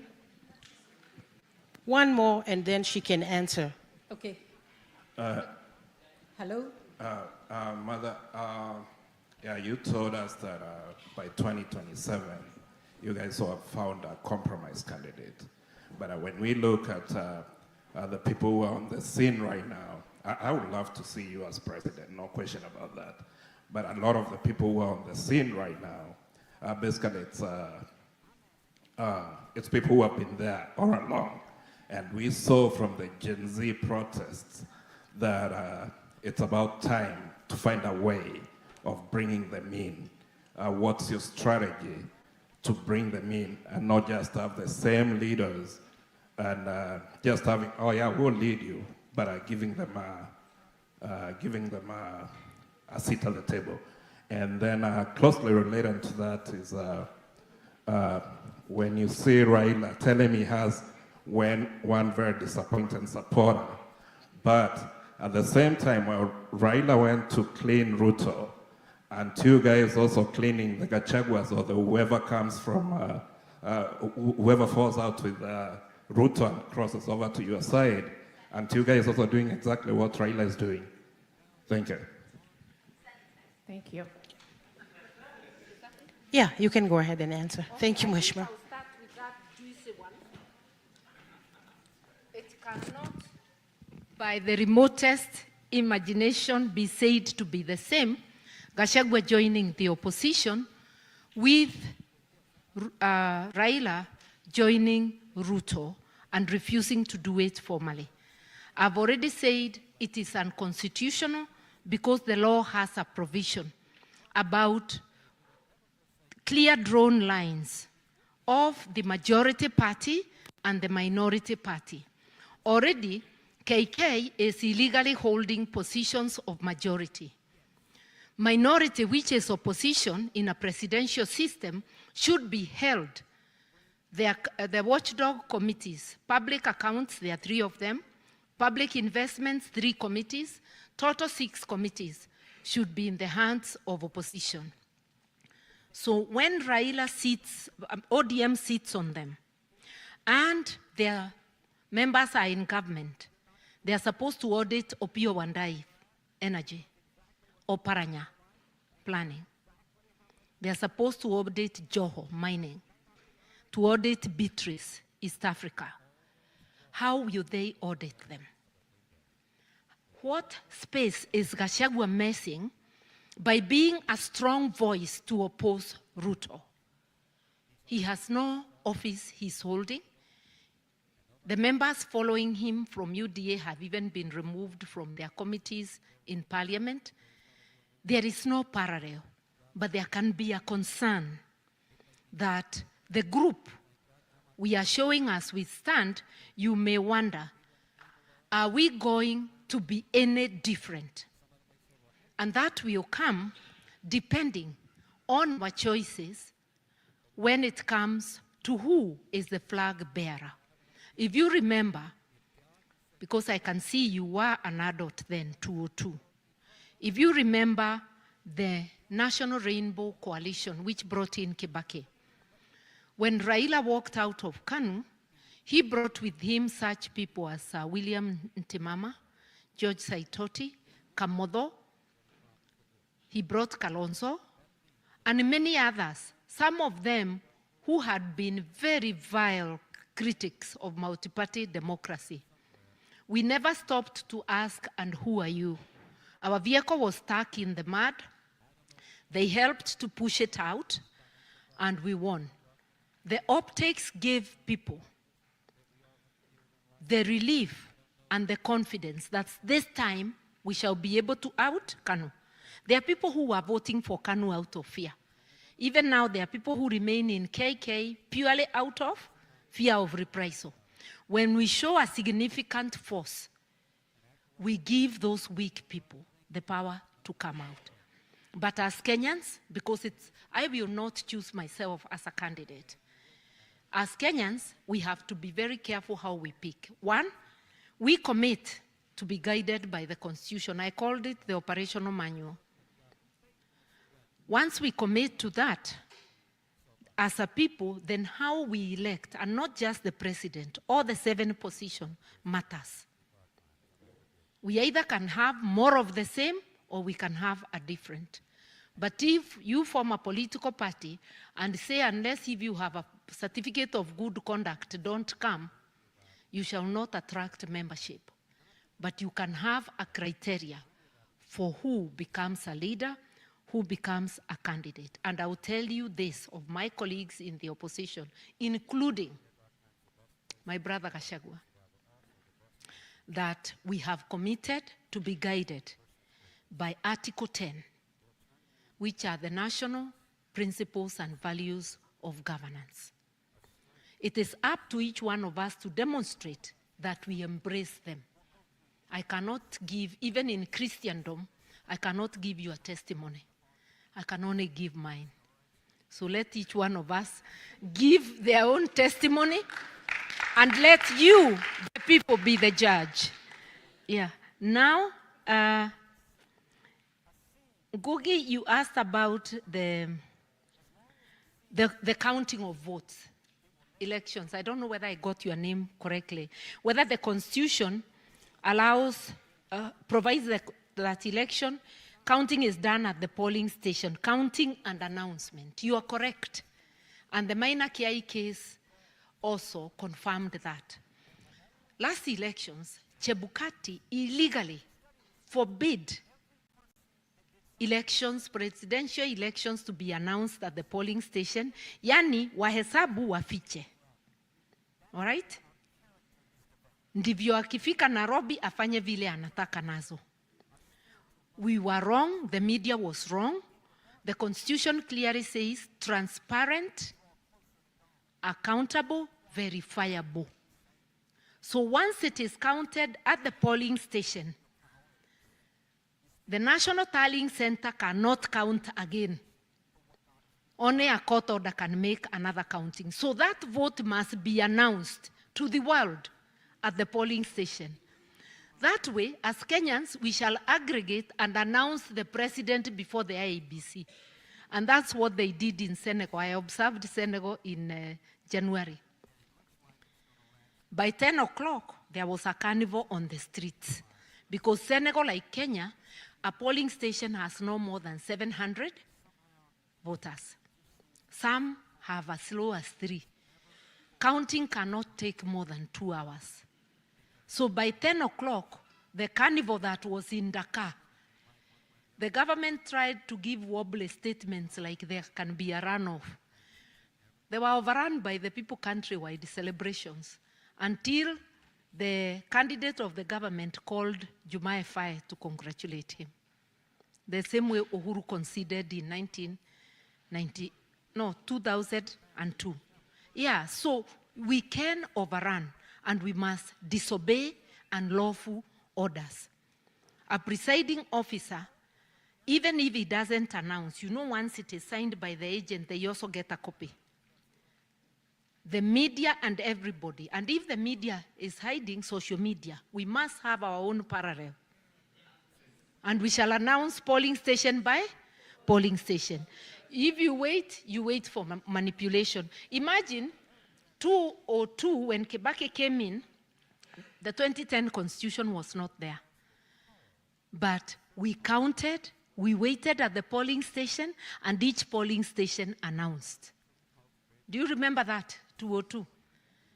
We did not wait for Kivuito. In fact, I remember telling Kivuito that if he does not give us that certificate, because he was withholding, it was at City Hall, not KICC, tulimwambia, within an hour we are going to make you irrelevant. Because we were going to announce as a party, you know, as NARC. So he actually hurried and took the certificate to Kibaki. We were just going to declare ourselves the winner. Because what more time are you going to give people? So as Kenyans, we must have a parallel tarring process. Diana, you asked about gender equality, the issue of Butere girls and what we are doing about mentorship. May I tell you that I'm very proud of Butere girls and of our children in secondary schools because they stood in solidarity. Whether guided by their teachers or their own protest, it doesn't matter. They spoke. And governments and society are laughed at through satire. If you cannot stand satire, change your ways. You know, the current administration has been killing young people just because they laughed at them on social media. In fact, Ruto was heard to say that if people continue putting him in coffins, he will put them in a real coffin. And he has put several in a real coffin. What kind of parents puts children in a coffin just because they were either rude or laughed at you? Those children are expressing their thoughts. It's irritating, but they have a reason. You have refused to hear them. Even your own child can be very mean to you when you are mean to them. So listen, let us learn to listen, to appreciate satire. The same Malala had done a play the other year, the other election. Echoes of? No, drums of, it was drums of what? Shackles of Doom. That one now was against Uhuru's administration and supportive of Ruto.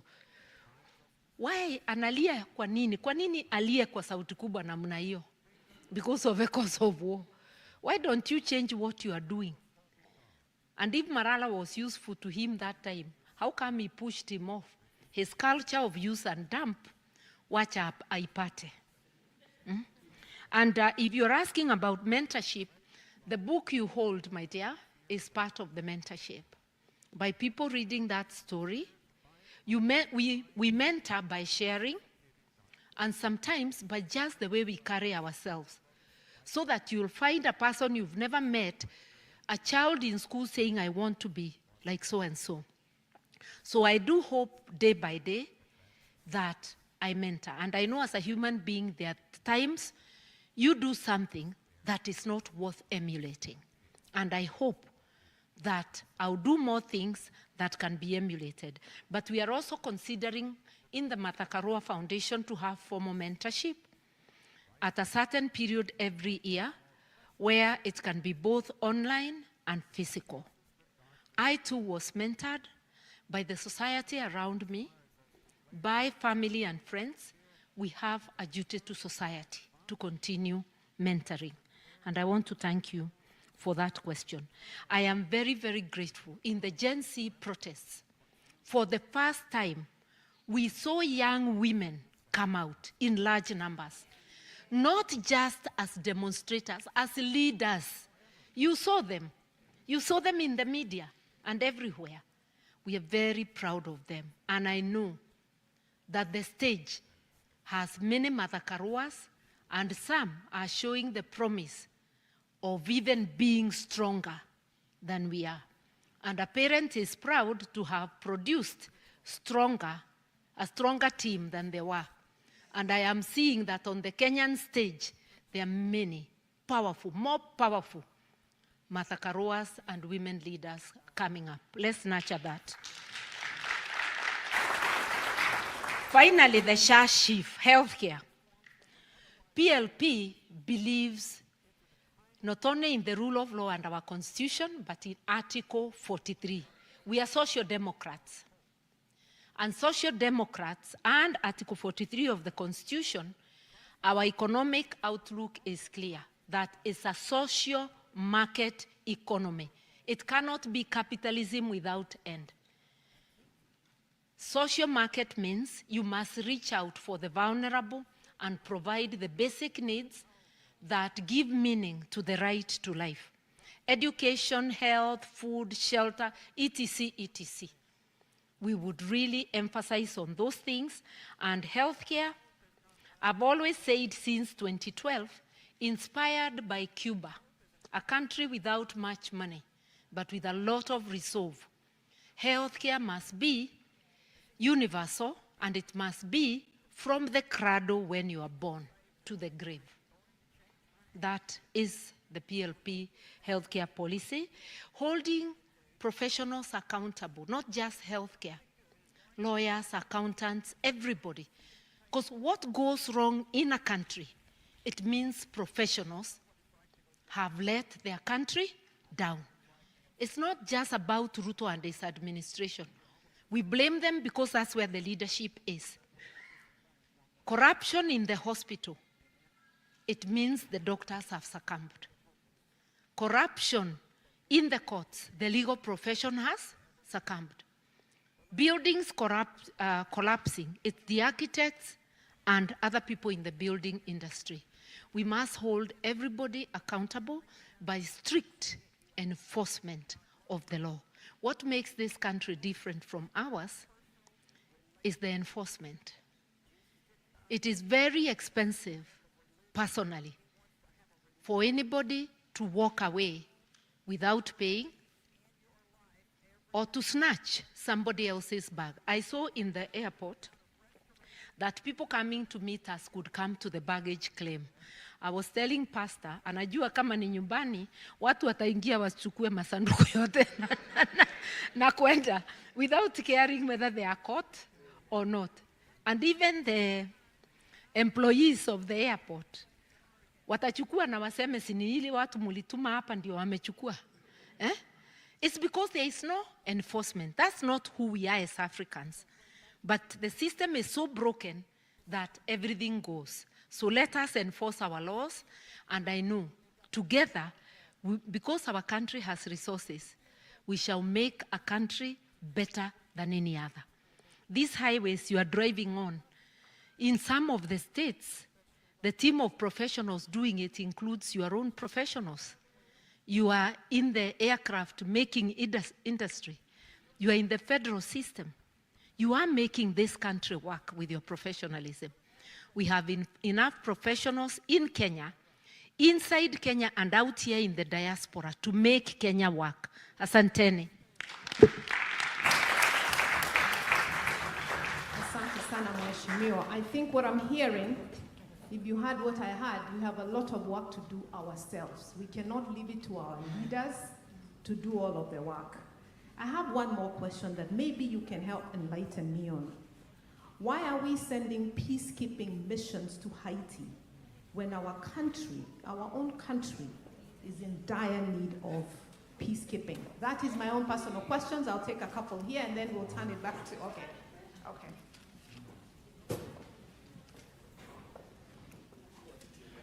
Good afternoon. Good evening, Mheshimiwa Mata. My name is Gideon Robi. I want to play the devil's advocate. We are all right now shouting, Ruto must go. Assuming he's pushed out, do we have a system that can run that country in 90 days before we get elections? My number 2 question, is Kenya ready for a woman president?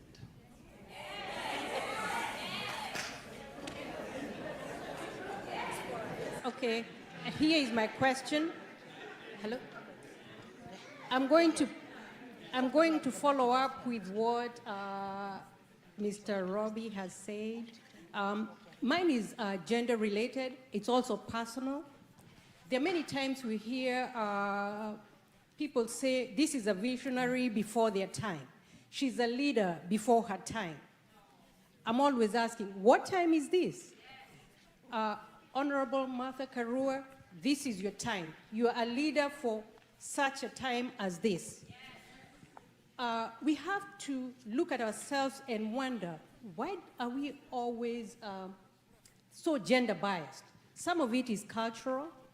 We also saw what happened in this country just last year. We need to really look at ourselves, take responsibility. But my question to you is, because this is something you're going to face, how are you going to circumvent that, should I call it obstacle of your gender? Because nobody will ask a man, do you have the energy? Nobody will ask a man, is this your time? How are you going to circumvent this? Because I know we really need a leader like you. I've followed you for so long in my life. You have tenacity, integrity, everything we need at this time.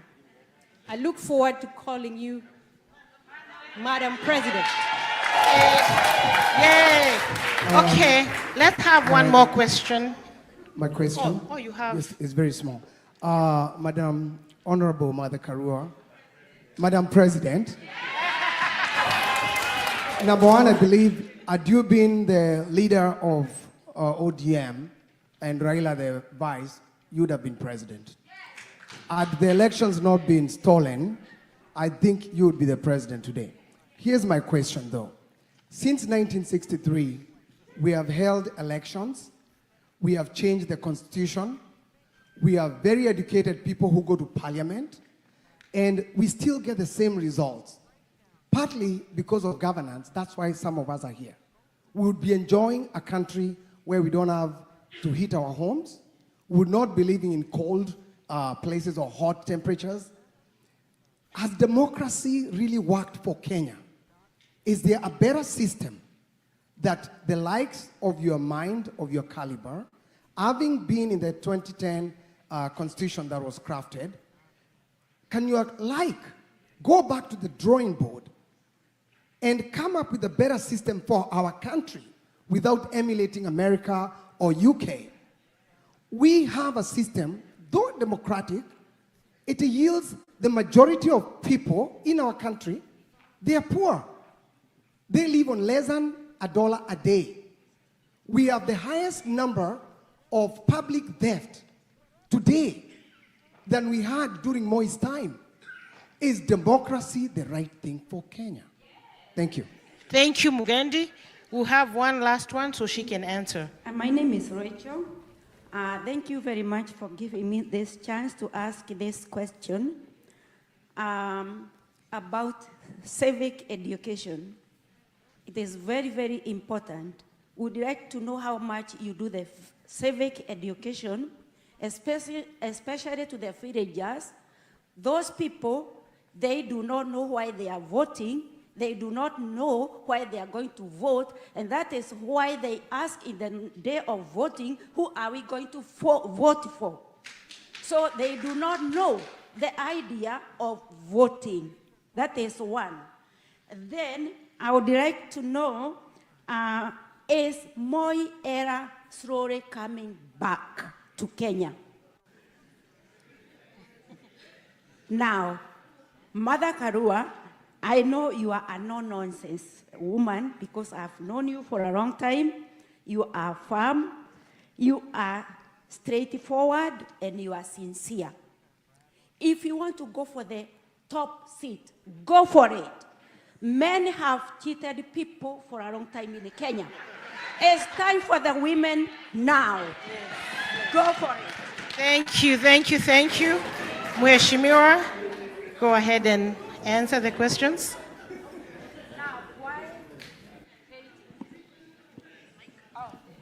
Why Haiti? When we are having security issues at home and when we can't pay to be out there.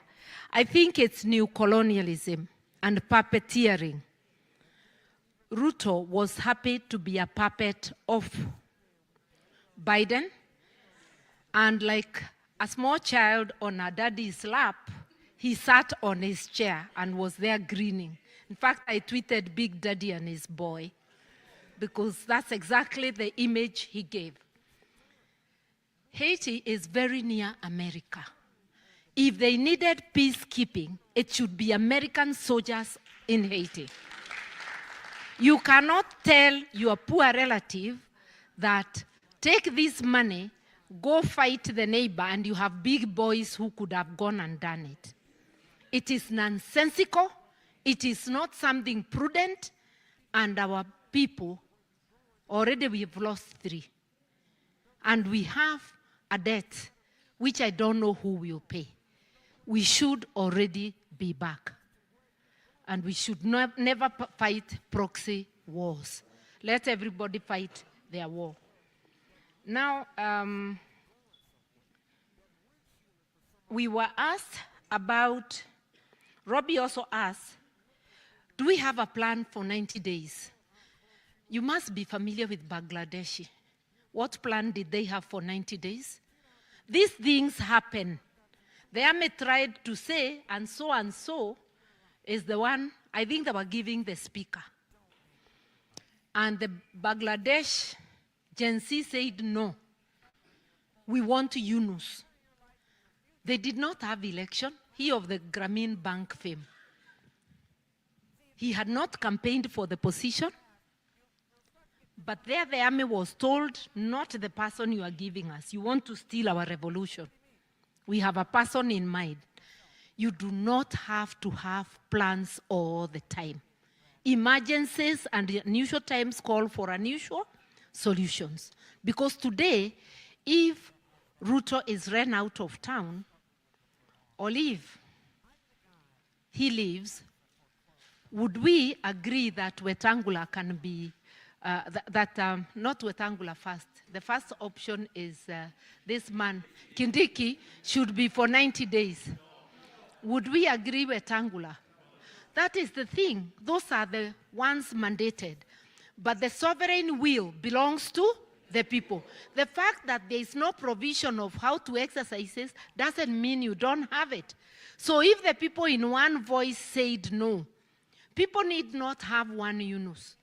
You can even have a temporary caretaker council that goes through the steps to prepare for elections. Innovative solutions. Did you ever foresee the Gen Z? We never knew that our children knew so much, that they knew how to search for information, that they watched what was being done and were unhappy with it, that they could demand transparency and accountability and better governance. Let us not worry about such things. Someone was telling me that, oh, it would be unconstitutional. And I asked them, isn't it unconstitutional to steal elections? Isn't it unconstitutional to steal people's money? We try to complicate things. Wacha ifanyike tuende naturally, kidogo kidogo.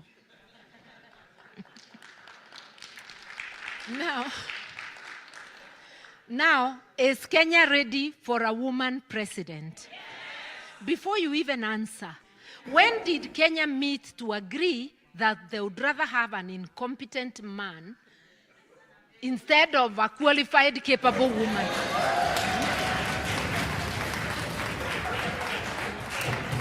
Those questions, and the media is fond of asking them, is a decampaigning question.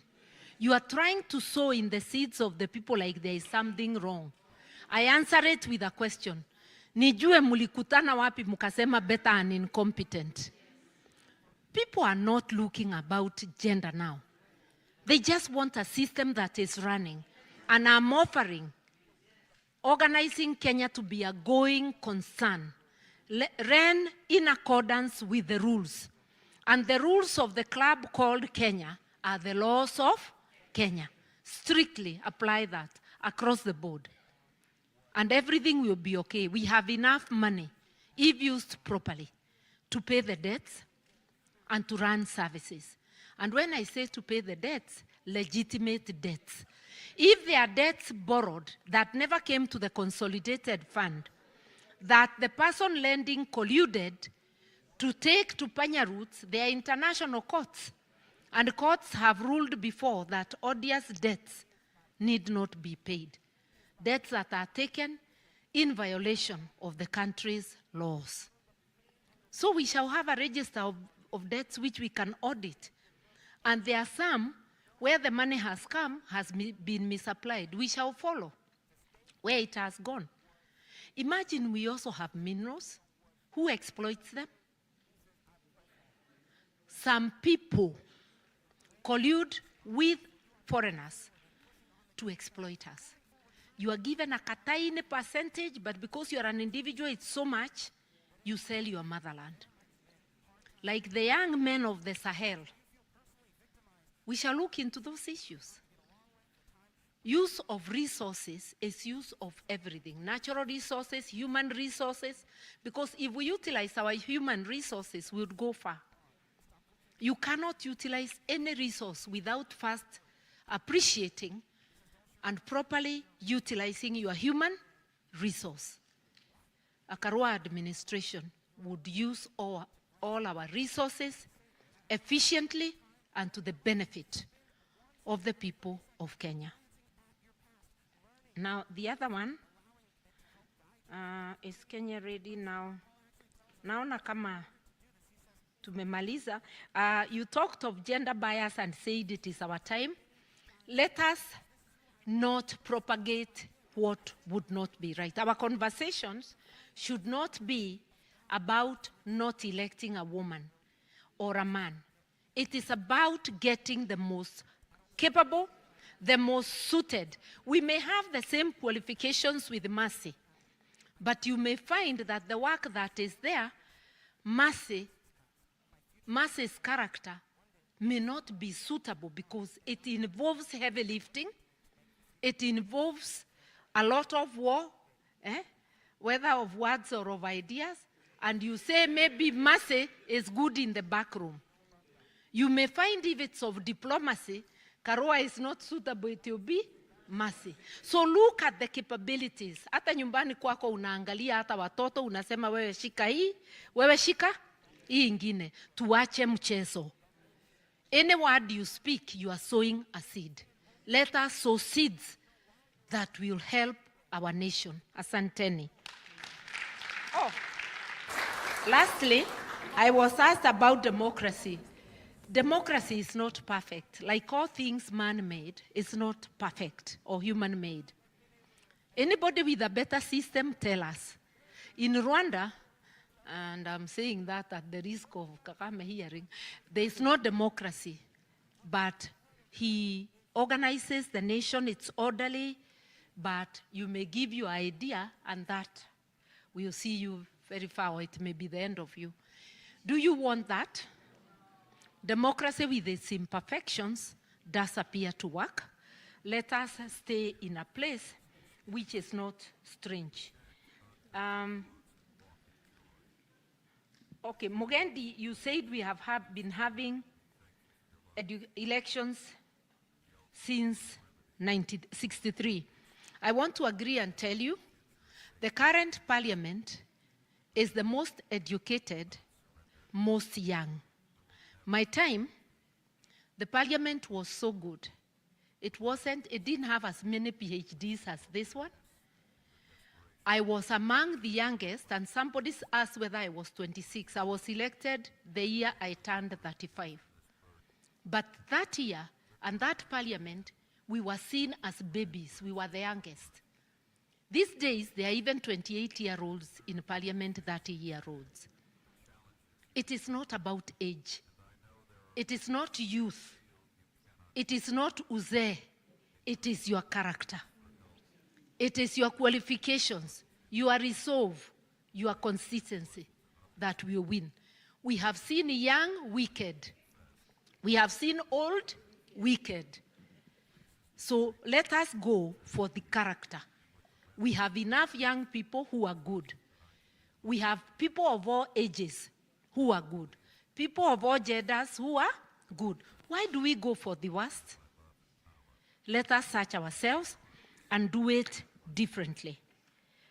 I think I have answered everything, including public debt. But there was one thing which was said about civic education and villagers. Let me tell you that hata mtu hajasoma, including that villager, we all have a moral compass in us. We know between right and wrong. I no longer talk about civic education. I talk about civic engagement. Tunakumbushana na kuwekana nguvu, wacha tufuate hii. Sometimes desperation makes you forget what you know or ignore it and go for the present. We are encouraging each other to do the right thing. Civic engagement. You can do it on those phone calls, on that discussions we have. We can do it in a forum like this one. This is an engagement. We can do it everywhere. And it doesn't have to be even donor-sponsored or partner-sponsored. We are the partners of our country. We shall sponsor it in every corner. Let's all get busy having this conversation, and all will be well. Asanteni na mbarikiwe. Asante, asante, asante. Want to remind everyone, the book is available. We want to try and wrap up now so that we can give Mheshimiwa time to meet you all and hopefully take a picture. So if we have any burning questions, we'll take one or two last questions before we wrap it up. I do want to say it sounds like we need to get in some good trouble. Anybody knows anything about good trouble? Yes, yes, yes. I was told not to give away my mic, but somebody is asking a question there. So let's go and then we'll come back here. Okay. Oh, hey, okay. Let's go with her first and then we'll come to you. Hello. Thank you, Honorable Martha. My question, I just want to revisit the incident we had last year due to the finance bill. We know it's another coming year for the finance bill, and there's also already some proposal of what is coming, which is more, it seems like it's more punitive than what was last year. I'm just wondering what measures need to be taken to prevent the incidents that happened last year from reoccurring again, and especially the loss of life. And also this thing of imposing taxes to the citizens where life is already difficult. What is your idea on what needs to be done on that? And then my other question was, why can't Kenya have like one opposition instead of these multiple parties?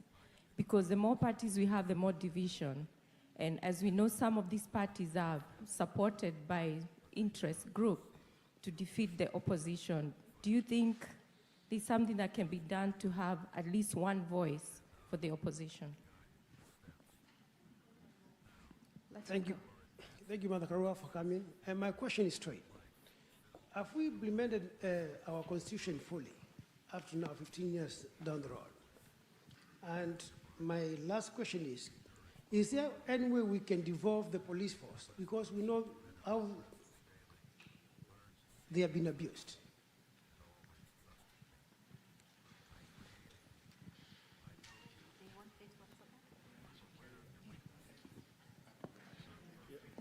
Okay, I think that will be, okay. I have one question. One, Mr. Yes. Kamau, and then Yes. you, and then we'll wrap it up. Thank you. Yeah, so my name is Kamau Ngige. My question for you, Martha, is I know we always come with good ideas and politicians come with good ideas. What's the plan of your team? Because I'm sure we're gonna get Ruto out of power. What's the next plan to deal with the neo-colonialists? Because right now you say they took over the CBC from London. We had the Keto being jabbed. We had Bill Gates with all his shenanigans. So how are you guys going to deal with Western influence, which has been there since 1963? Thank you. I think this is going to be the last one, Honorable Mother Karua. And by the way, I happened to school in Kenyaga, your constituency, many years back, Kanyari Mudoga. So my question is this, and it's been a burning question, because I think there is a major challenge when it comes to morality. I know you talked about the principles of leadership, the question of morality. Why does it seem so difficult? I know we cannot, they say you cannot legislate morality. you look at the level and the depth of corruption that is literally going on, what specific suggestions do you have? And I know you talked about going back to the wards, but we just seem to have an affinity to just get bad leadership more often than not. That's my question. Okay, this is our very last question. Thank you. Mheshimiwa Karua, we honor you. You're a great woman and a great daughter of Africa. My question to you is, this diaspora you see here, in your administration, not if, but when you become president of the Republic of Kenya, we would like to partner with you in the development of our nation. And one way of all the money that we send to Kenya, we could have better power value from that money by directly being allowed to invest in Kenya as companies. What do you have in mind, or have you thought through a process where we provide jobs for our Kenyans and develop our nation, and the money stays in our country, and we become richer here? Thank you.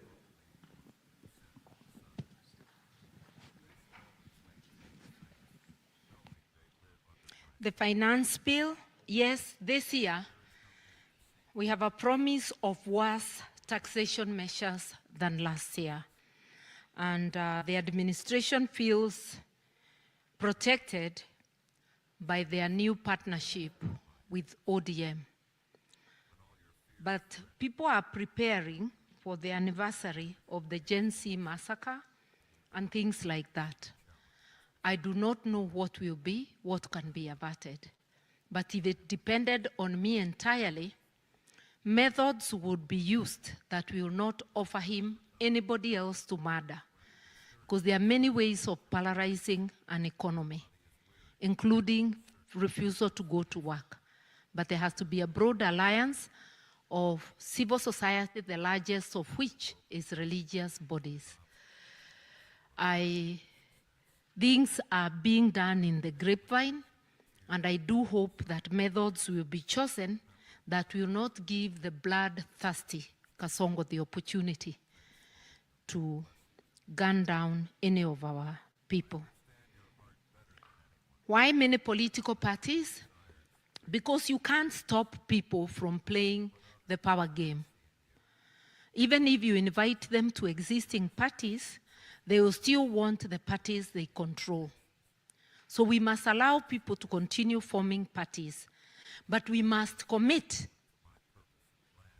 to thereafter forming a coalition under which we shall all field candidates so that there is no competition among friendly parties. In Azimio, we did what ought not to have, what didn't make sense. There are some areas where Azimio fielded as many as 5 to 6 candidates. And obviously, we lost about 30 seats that way. We would have had an assailable lead in parliament. We are determined not to follow that mistake and to do what was done in 2002 during the NARC revolution by fielding a single candidate for all the 6 seats. So let there be parties, as the Constitution says. Let's go towards coalitions. Now, is the Constitution fully implemented? Obviously not. Ruto administration did not fully implement. They were not exactly champions of the Constitution, yet we gave them the responsibility to implement. They also had a personal challenge, the ICC. Therefore, they were busy fighting their personal battles. The Constitution has not been implemented, and that's how come there has been more corruption during the years of the 2015 Constitution, greater corruption than there was before. And this is the period when everything that can possibly go wrong has gone wrong. But the saving grace that constitution that is not fully implemented has helped us through the courts because sections of the court are still good. We have problems with the judiciary, but sections of judicial officers have done very well, especially the Human Rights Division of the High Court, sections of the Court of Appeal, and sections of the magistracy. The greatest letdown has been the Supreme Court. So armed with the Constitution, even though not fully implemented, we can still slow down wrongdoing by the state, and you have seen it. And that is why you are mentioning Omtata, and I'm telling you to add to the list Faith Odhiambo and LSK, and the many others. And we appreciate the work each one of them does. Now, Kamau, you have asked, how shall we deal with new colonialism? Read on. Have you got a copy of my book? You'll be able to see how I dealt with them as a minister, because they come in many shapes and sizes. And the only way is to ask yourself as a servant of the people every morning, what is our policy on this? What do I need to do to give people of Kenya better service? If you ask you those questions, anybody coming up to you to tell you what to do, you tell them that it's not my agenda. I already have an agenda. You will not let people come to influence you. In the water sector reforms, I was asked, and not asked, told, as though it's by the Governor General, that Nairobi Water, because of corruption, must be given to a French service company to run. And my officers are teaming up with the person telling me, and they're saying the World Bank said, calling them donors. And the World Bank is not a donor, it's a lender. We even baptize them different names. So I'm asking my officer, the World Bank said, and what did we say? Because nobody is telling me what the ministry said. They forget we have a policy. They forget these are our reforms. They're coming to tell me what somebody said. I scattered the World Bank. They ran away from the ministry for 3 months. They said they will not fund us, and I told them to go. Treasury told me that I'm chasing donors, and I told them I'll take responsibility because the act says the minister. And I was the minister. So I said I'll take responsibility. When the reforms started taking shape, and whispers among partners was that water is really coming up, they came running. I didn't call them. Walikimbia. Because they don't want success without them. So we have to ask ourselves every morning, what is my role? How best can I serve? Sio kukaa kama huna agenda, uletewe agenda ya kwenda Haiti na hujui Haiti ni wapi. Na hujui hiyo fujo ni fujo ya aina gani. Unaona? How are we educated to stay with empty minds without an agenda? When you go to an office, it's not personal. There is a policy. If you're leading a policy position, once it's passed, you defend it on behalf of the government. We must defend our dignity and our interests. And that would be my position. And I would lead, a Karua administration would lead that way. What I did alone would be government-wide. Actually, that's when I started saying I want to run for the big seat. Because I realized to bring nationwide change, you need to be the CEO. Then you'll be able to drive the agenda. Otherwise, one ministry will do it when 2 others are not doing it. You are moved from, like when I was moved from water to justice, things we had stopped started going back. I tried twice calling Treasury. We were able to reverse, but can you be on them every day? You are also busy where you have gone. So we need an organization-wide approach, and that is why I'm seeking the CEO's job. Now, corruption is a matter of choice. Disobedience of the law because that's how corruption comes in. It's a matter of choice. We must punish bad choices through enforcement of the law. It must be a very costly exercise for a person, however high in government, whether a minister, whether the president himself. And that's why systems that work are great, because they can even punish a president. No system is perfect, but we admire systems that can even punish. We must get there. And this now goes to us as individuals. How do institutions and systems become strong? It's you and me. We are the professionals. We are the ones letting down our country. As a professional, you should be able to tell your minister, your president, anyone, no, sir. Like the Secretary of State for Georgia told Trump once, "But find me 11,000 votes, no, sir. I got a job to do." So you got to tell everybody, I got a job to do, and remind them of the Constitution. I took an oath, I got a job to do. That's what Pence told Trump, isn't it? We need to be loyal to our country, you and me.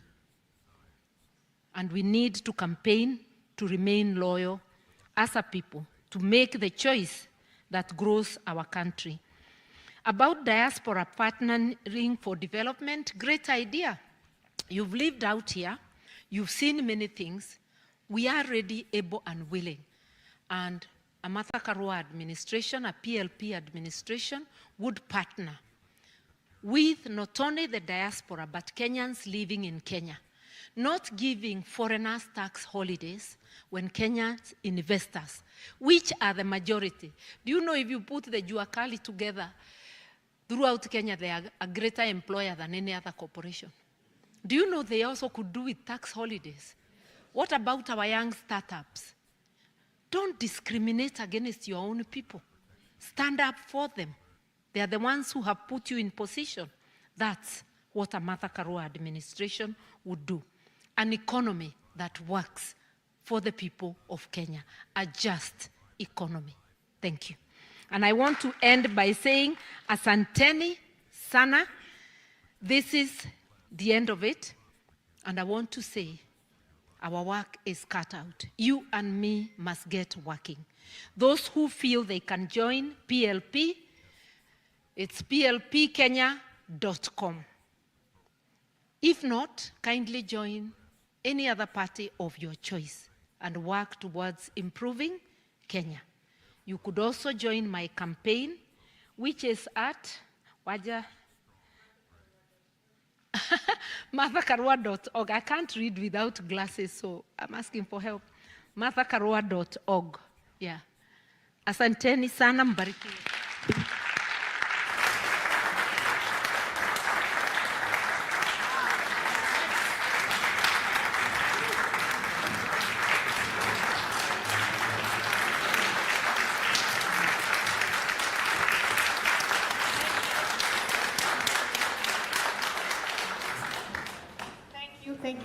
Thank you so much, Mheshimiwa. I think we can all agree it was a very good session. Now we'll be doing some more pictures, but as she said, this is the end of this session, but I think it's a beginning of us now changing our mind about how we're relating with our government. We all have a role to play. We need to educate ourselves about matters Kenya so that we can find a way to make a contribution and find leaders that will take us to the next level. At this time, I want to welcome back Bishop Gigi to take us to the next part of our program. Thank you. We're about to finish. Is Pastor with the Upendo Church here? Robert Molo? Are you here? Come close to go now, doing a prayer. He's from Douglasville. I'm told you're here. David, come here. I want you to give a vote of thanks on behalf of this community. You have good English as I taught you. And there's a group of Ruto people, and they wanted to remind you there's a meeting coming up. Whatever you are, I'm not going to call you here. Where are you? There's a meeting quick. I said you announce you have a leader. Yes, please come quickly. Announce a meeting. Are you the doctor somebody? Jockey? Please do it. Have a minute. Okay. Because it's, quick. Whatever. Yeah, quick. Yeah, wait. Greetings. My name is Dr. Joaquim Warumba, and this was very meaningful, Mheshimiwa Martha. I am the granddaughter of Gidewa Mashere, so Kirinyaga is home, CN is my uncle, etc. But I am here on behalf of the Ruto women. My grandfather, the late Gidewa Mashere, taught me that if I did not remove the Gokoya Okoroni in my own mind, meaning the colonizers crowing in my own mind, right, that I therefore would become someone who is under the colonial mindset, okay? So with regards to that, my grandfather taught me how to read in Kikuyu, write in Kikuyu, because I am Kikuyu as much as I am Kenyan. So long story short, I now have the opportunity to represent the Guito, meaning Gikuyu women in the United States. I am a volunteer alongside with some ladies who are here, please wave. We are volunteers putting together a conference that will be held here in June.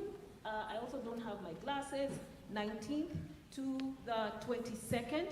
We would like for you ladies, especially, to show up. And not just you ladies, but also bring your daughters, your nieces, etc. For the men, you have not been left out. Please support the women as well. This will be a conference where we really come to highlight. No, I mean it. Yes, I do mean let's support the men. Let's also support the women. Please be here. We're going to be meeting. The details are available on this little card that is available out there in the front. And finally, I would like to thank this church, and I would like to thank our Mheshimiwa as well for the opportunity to actually get to invite you all. So karibuni nyote. Thank you. Of course, we are so happy at almost 6, and you guys are here in Atlanta. It's a great honor. It does not always happen. It's because of the contribution. I want this good friend to give a vote of thanks on behalf of this community for Honorable Mother to be here. Yes. Yes, I'm Jambo. Yes, and I think most of you know me, but yes.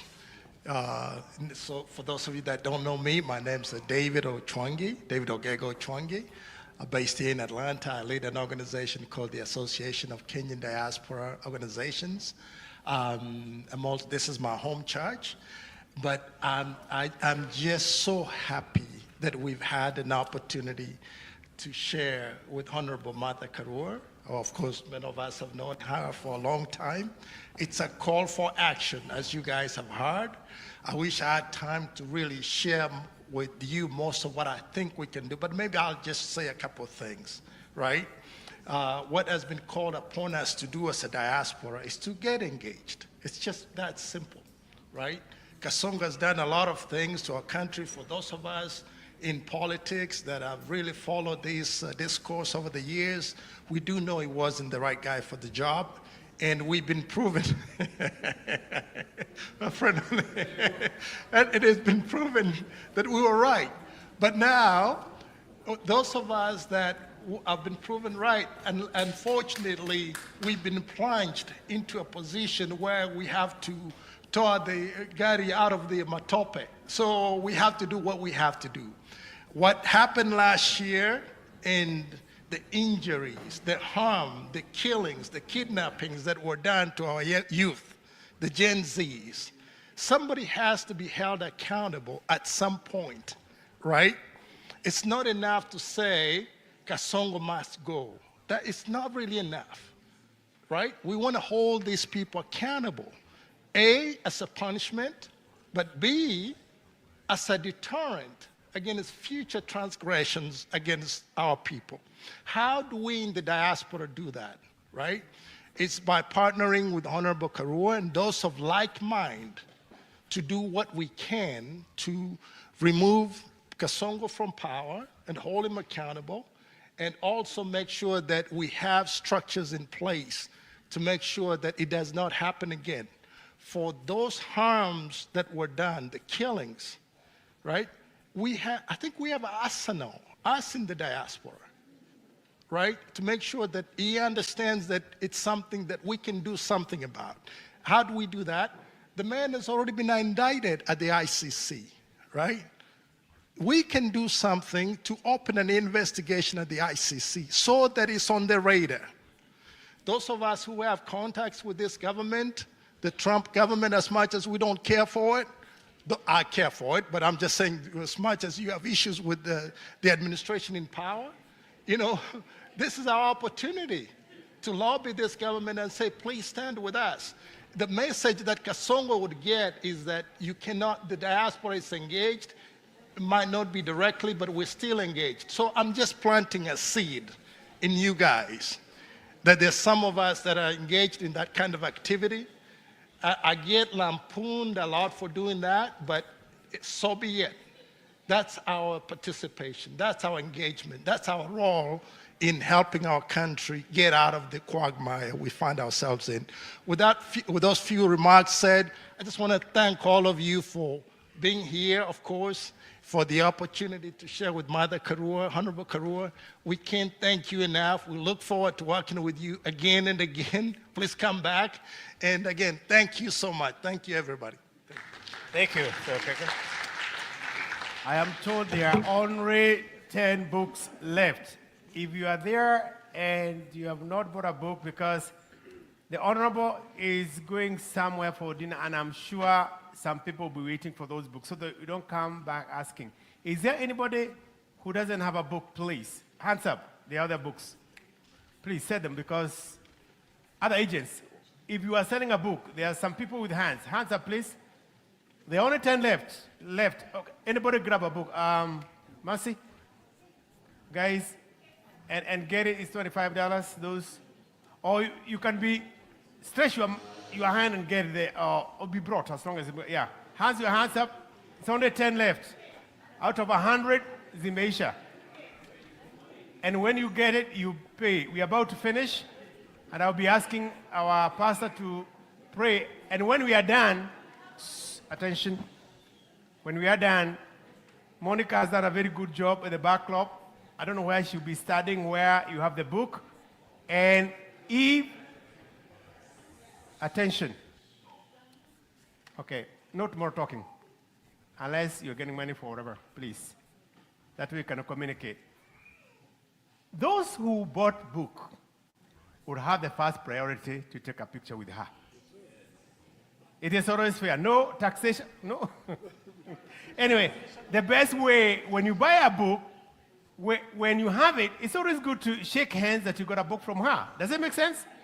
Kama wewe ni mkono mtupu, unataka picha hapa na hujanunua kitabu, ngojea wale wenye vitabu wapigwa na pi. Kwa hivyo, where is Rebecca? Come here. You are in charge of that. Mkiwa na Elder Teresa. These are the folks you are the elders. You are the people who are taking them. Na muhakikisha kwamba there is no much congestion here. Get a picture, and she's signing the last two. I want to ask Reverend wa kule SDA, sababu wametoka bali. Ni wachungaji wengine wagapi wako hapa? If I say I finish. Other pastors, stand up, Rabaya, wachungaji. Hamna. Wa upendo anaitwa Robert Molo, na ningetaka atufungie kwa maombi. You have a wonderful choir. I taught them how to sing. I'm kidding. So let's all rise so that we can pray. And then we have the pictures up there. Sababu it's good to finish with a prayer. Now, after we are done that, we're going to go here pictures. Wale ambao wana whatever. Nashukuru sana. Na wale ambao tulikuwa tupigwe picha. Mnajijua? Kuna watu tulikuwa tuende mahali tupigwe picha na madha mahali kuna nyazi. Mnajua? Mnajua mahali tulikuwa tupigwe picha? Mahali kuna menya nyazi. Si mnajua? Tutatangulia hiyo ili mkenda huko tutakuja baadaye. Kwa hapo tunapigwa picha kwenye nini? Kwa nyasi. So once again, we want to offer a prayer. Let's stand before God in awe, because in everything we started. And by the way, it was so bad. Why don't you let that? Yeah, Mheshimiwa want to, Waja, come here. There's a lady you might find, and before you push her away, it's always good for Mheshimiwa Karua to tell you who is Waja. Waja? Waja. Call Waja, whatever she is. Shout to Waja out there. Waja ambaye anabatana na Mwesh. Because this is the person I talk to more than anybody else. And it's always good to know, because there are some questions you may want to reach out to Waja when you cannot reach Honorable. Waja, boss anakuita. The word is, Waja, come quick. She's always on the phone, I'm telling you. She was just talking to Trump to tell her to keep it cool, don't worry, yeah. Waja Muhesh amekuita. Ni boss amekuita because they want to know there's a Waja. Yes. Mike Kenini. Yes, it's very important. There's a reason why you don't talk anything in front of her so that you are genuine, because she's always with the honorable. Please. I just say hi. Yeah. Good afternoon, church. My name is Wanja Karaoke, and I work for Honorable Martha Karua. I've done it for quite a number of years. I won't say how many. But it's an honor to be here. We've been to Atlanta before. I think about 5 years ago. Yes. We'll leave it at 5 years ago. And yeah, available for follow-up. We are building a team, and each state is going to have its own team. So if you're interested in being part of Martha Karua for President 2027, please see me in the back, and we can tell you how to do that. Thank you. In other words, if you don't see Mother, you see Waja. You know what that means. It's very good when you see her around. She'll have a lot of answers, and she can tell you how to get close to her than anybody else. I don't want to say the title, but she's that important. Thank you, Waja. I talked to you. She made all the call. She did a lot of connection. And thank you so much for connect. Yes. And I should say thank you very much, Reverend, to you and your entire team. I used to live in Massachusetts, and I've been around a lot of Kenyan communities, but I have to say, damn, Atlanta, you show up good. You show up really good. In many ways. So thank you so much. God bless. Yes. And in case you know, we have a culture here. Waja, we have a culture, especially at this church. When you have a mother and a grandmother like Mother, how many grandchildren do you have? At the present, 4. 4. And counting, thank God. Now, niombe sana because I'm looking forward to be a grandpa. But my daughter is that one. Na mtuombe na mama wangeshi. We wanted to be a grandpa and all that. We have a culture here because we are within the church. And this is not, only Gigi can do it. And I can do it. It's my church, okay? Please, you've seen Waja? Pale nje? Mutumiage ukagoshera. Sometimes it gets cold.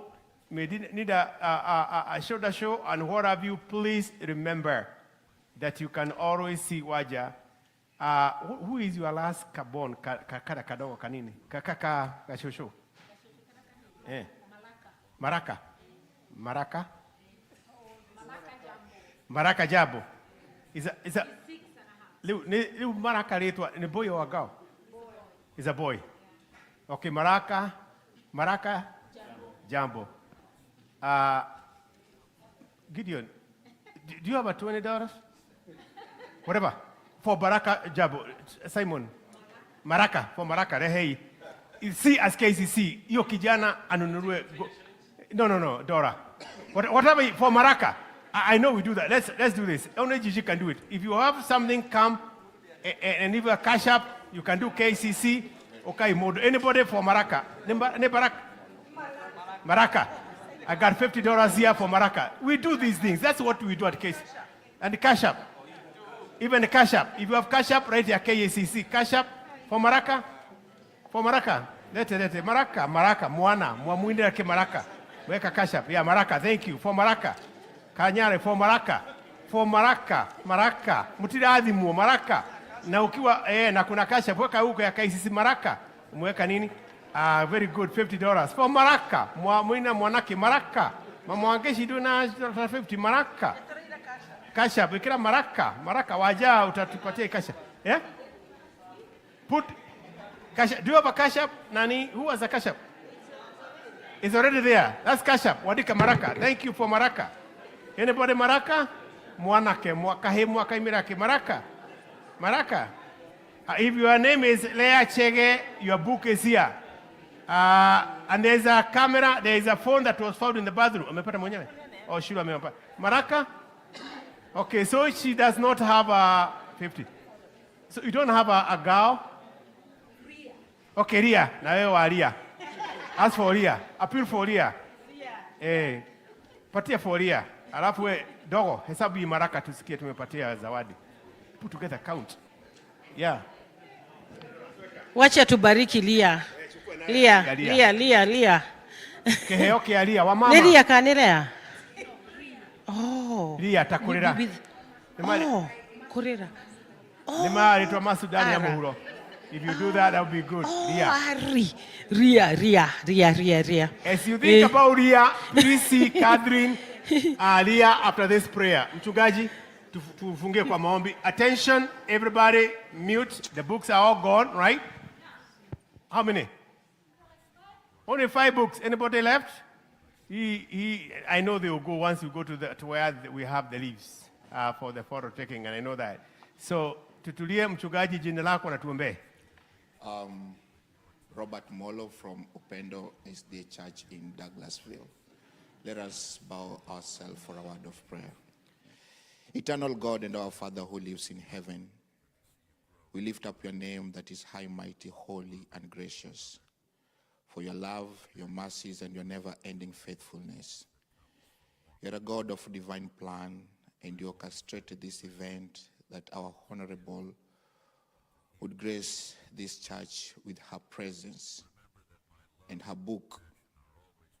Our earnest prayer and desire is that this book may not only be a publication, but also a proclamation of loyalty, truth, trust, perseverance, and a mirror that also reflects the vision that she has for Kenya as a country, for the good and for the betterment of the generation that is to come. We highly commit her life into your own personal hands, O God, that you have placed her in this leadership position for such a time like this, that you may go right before her, surrounding her with your infinite wisdom, protection in all areas and spheres of her life. At the same note, Lord, we also want to commit this congregation, every member who saw it fit to open and receive her with the open arms, that you remember each person. When you'll be showering us with your blessings, bless us individually and collectively, remembering this church and the leadership of this church also. We pray for divine protection and your blessings from heaven above. This is our humble prayer in that matchless name of Jesus Christ, our Lord and Savior. Amen. I want us all to lift a heart to him. Ubarikiwe, ubariki. To get towards her. Ubarikiwe. Ubarikiwe. Ubarikiwe sana. Kwa familia yake. Ubarikiwe. Ubarikiwe. Ubariki. Ubarikiwe sana. Kwa siasa. Ubarikiwe.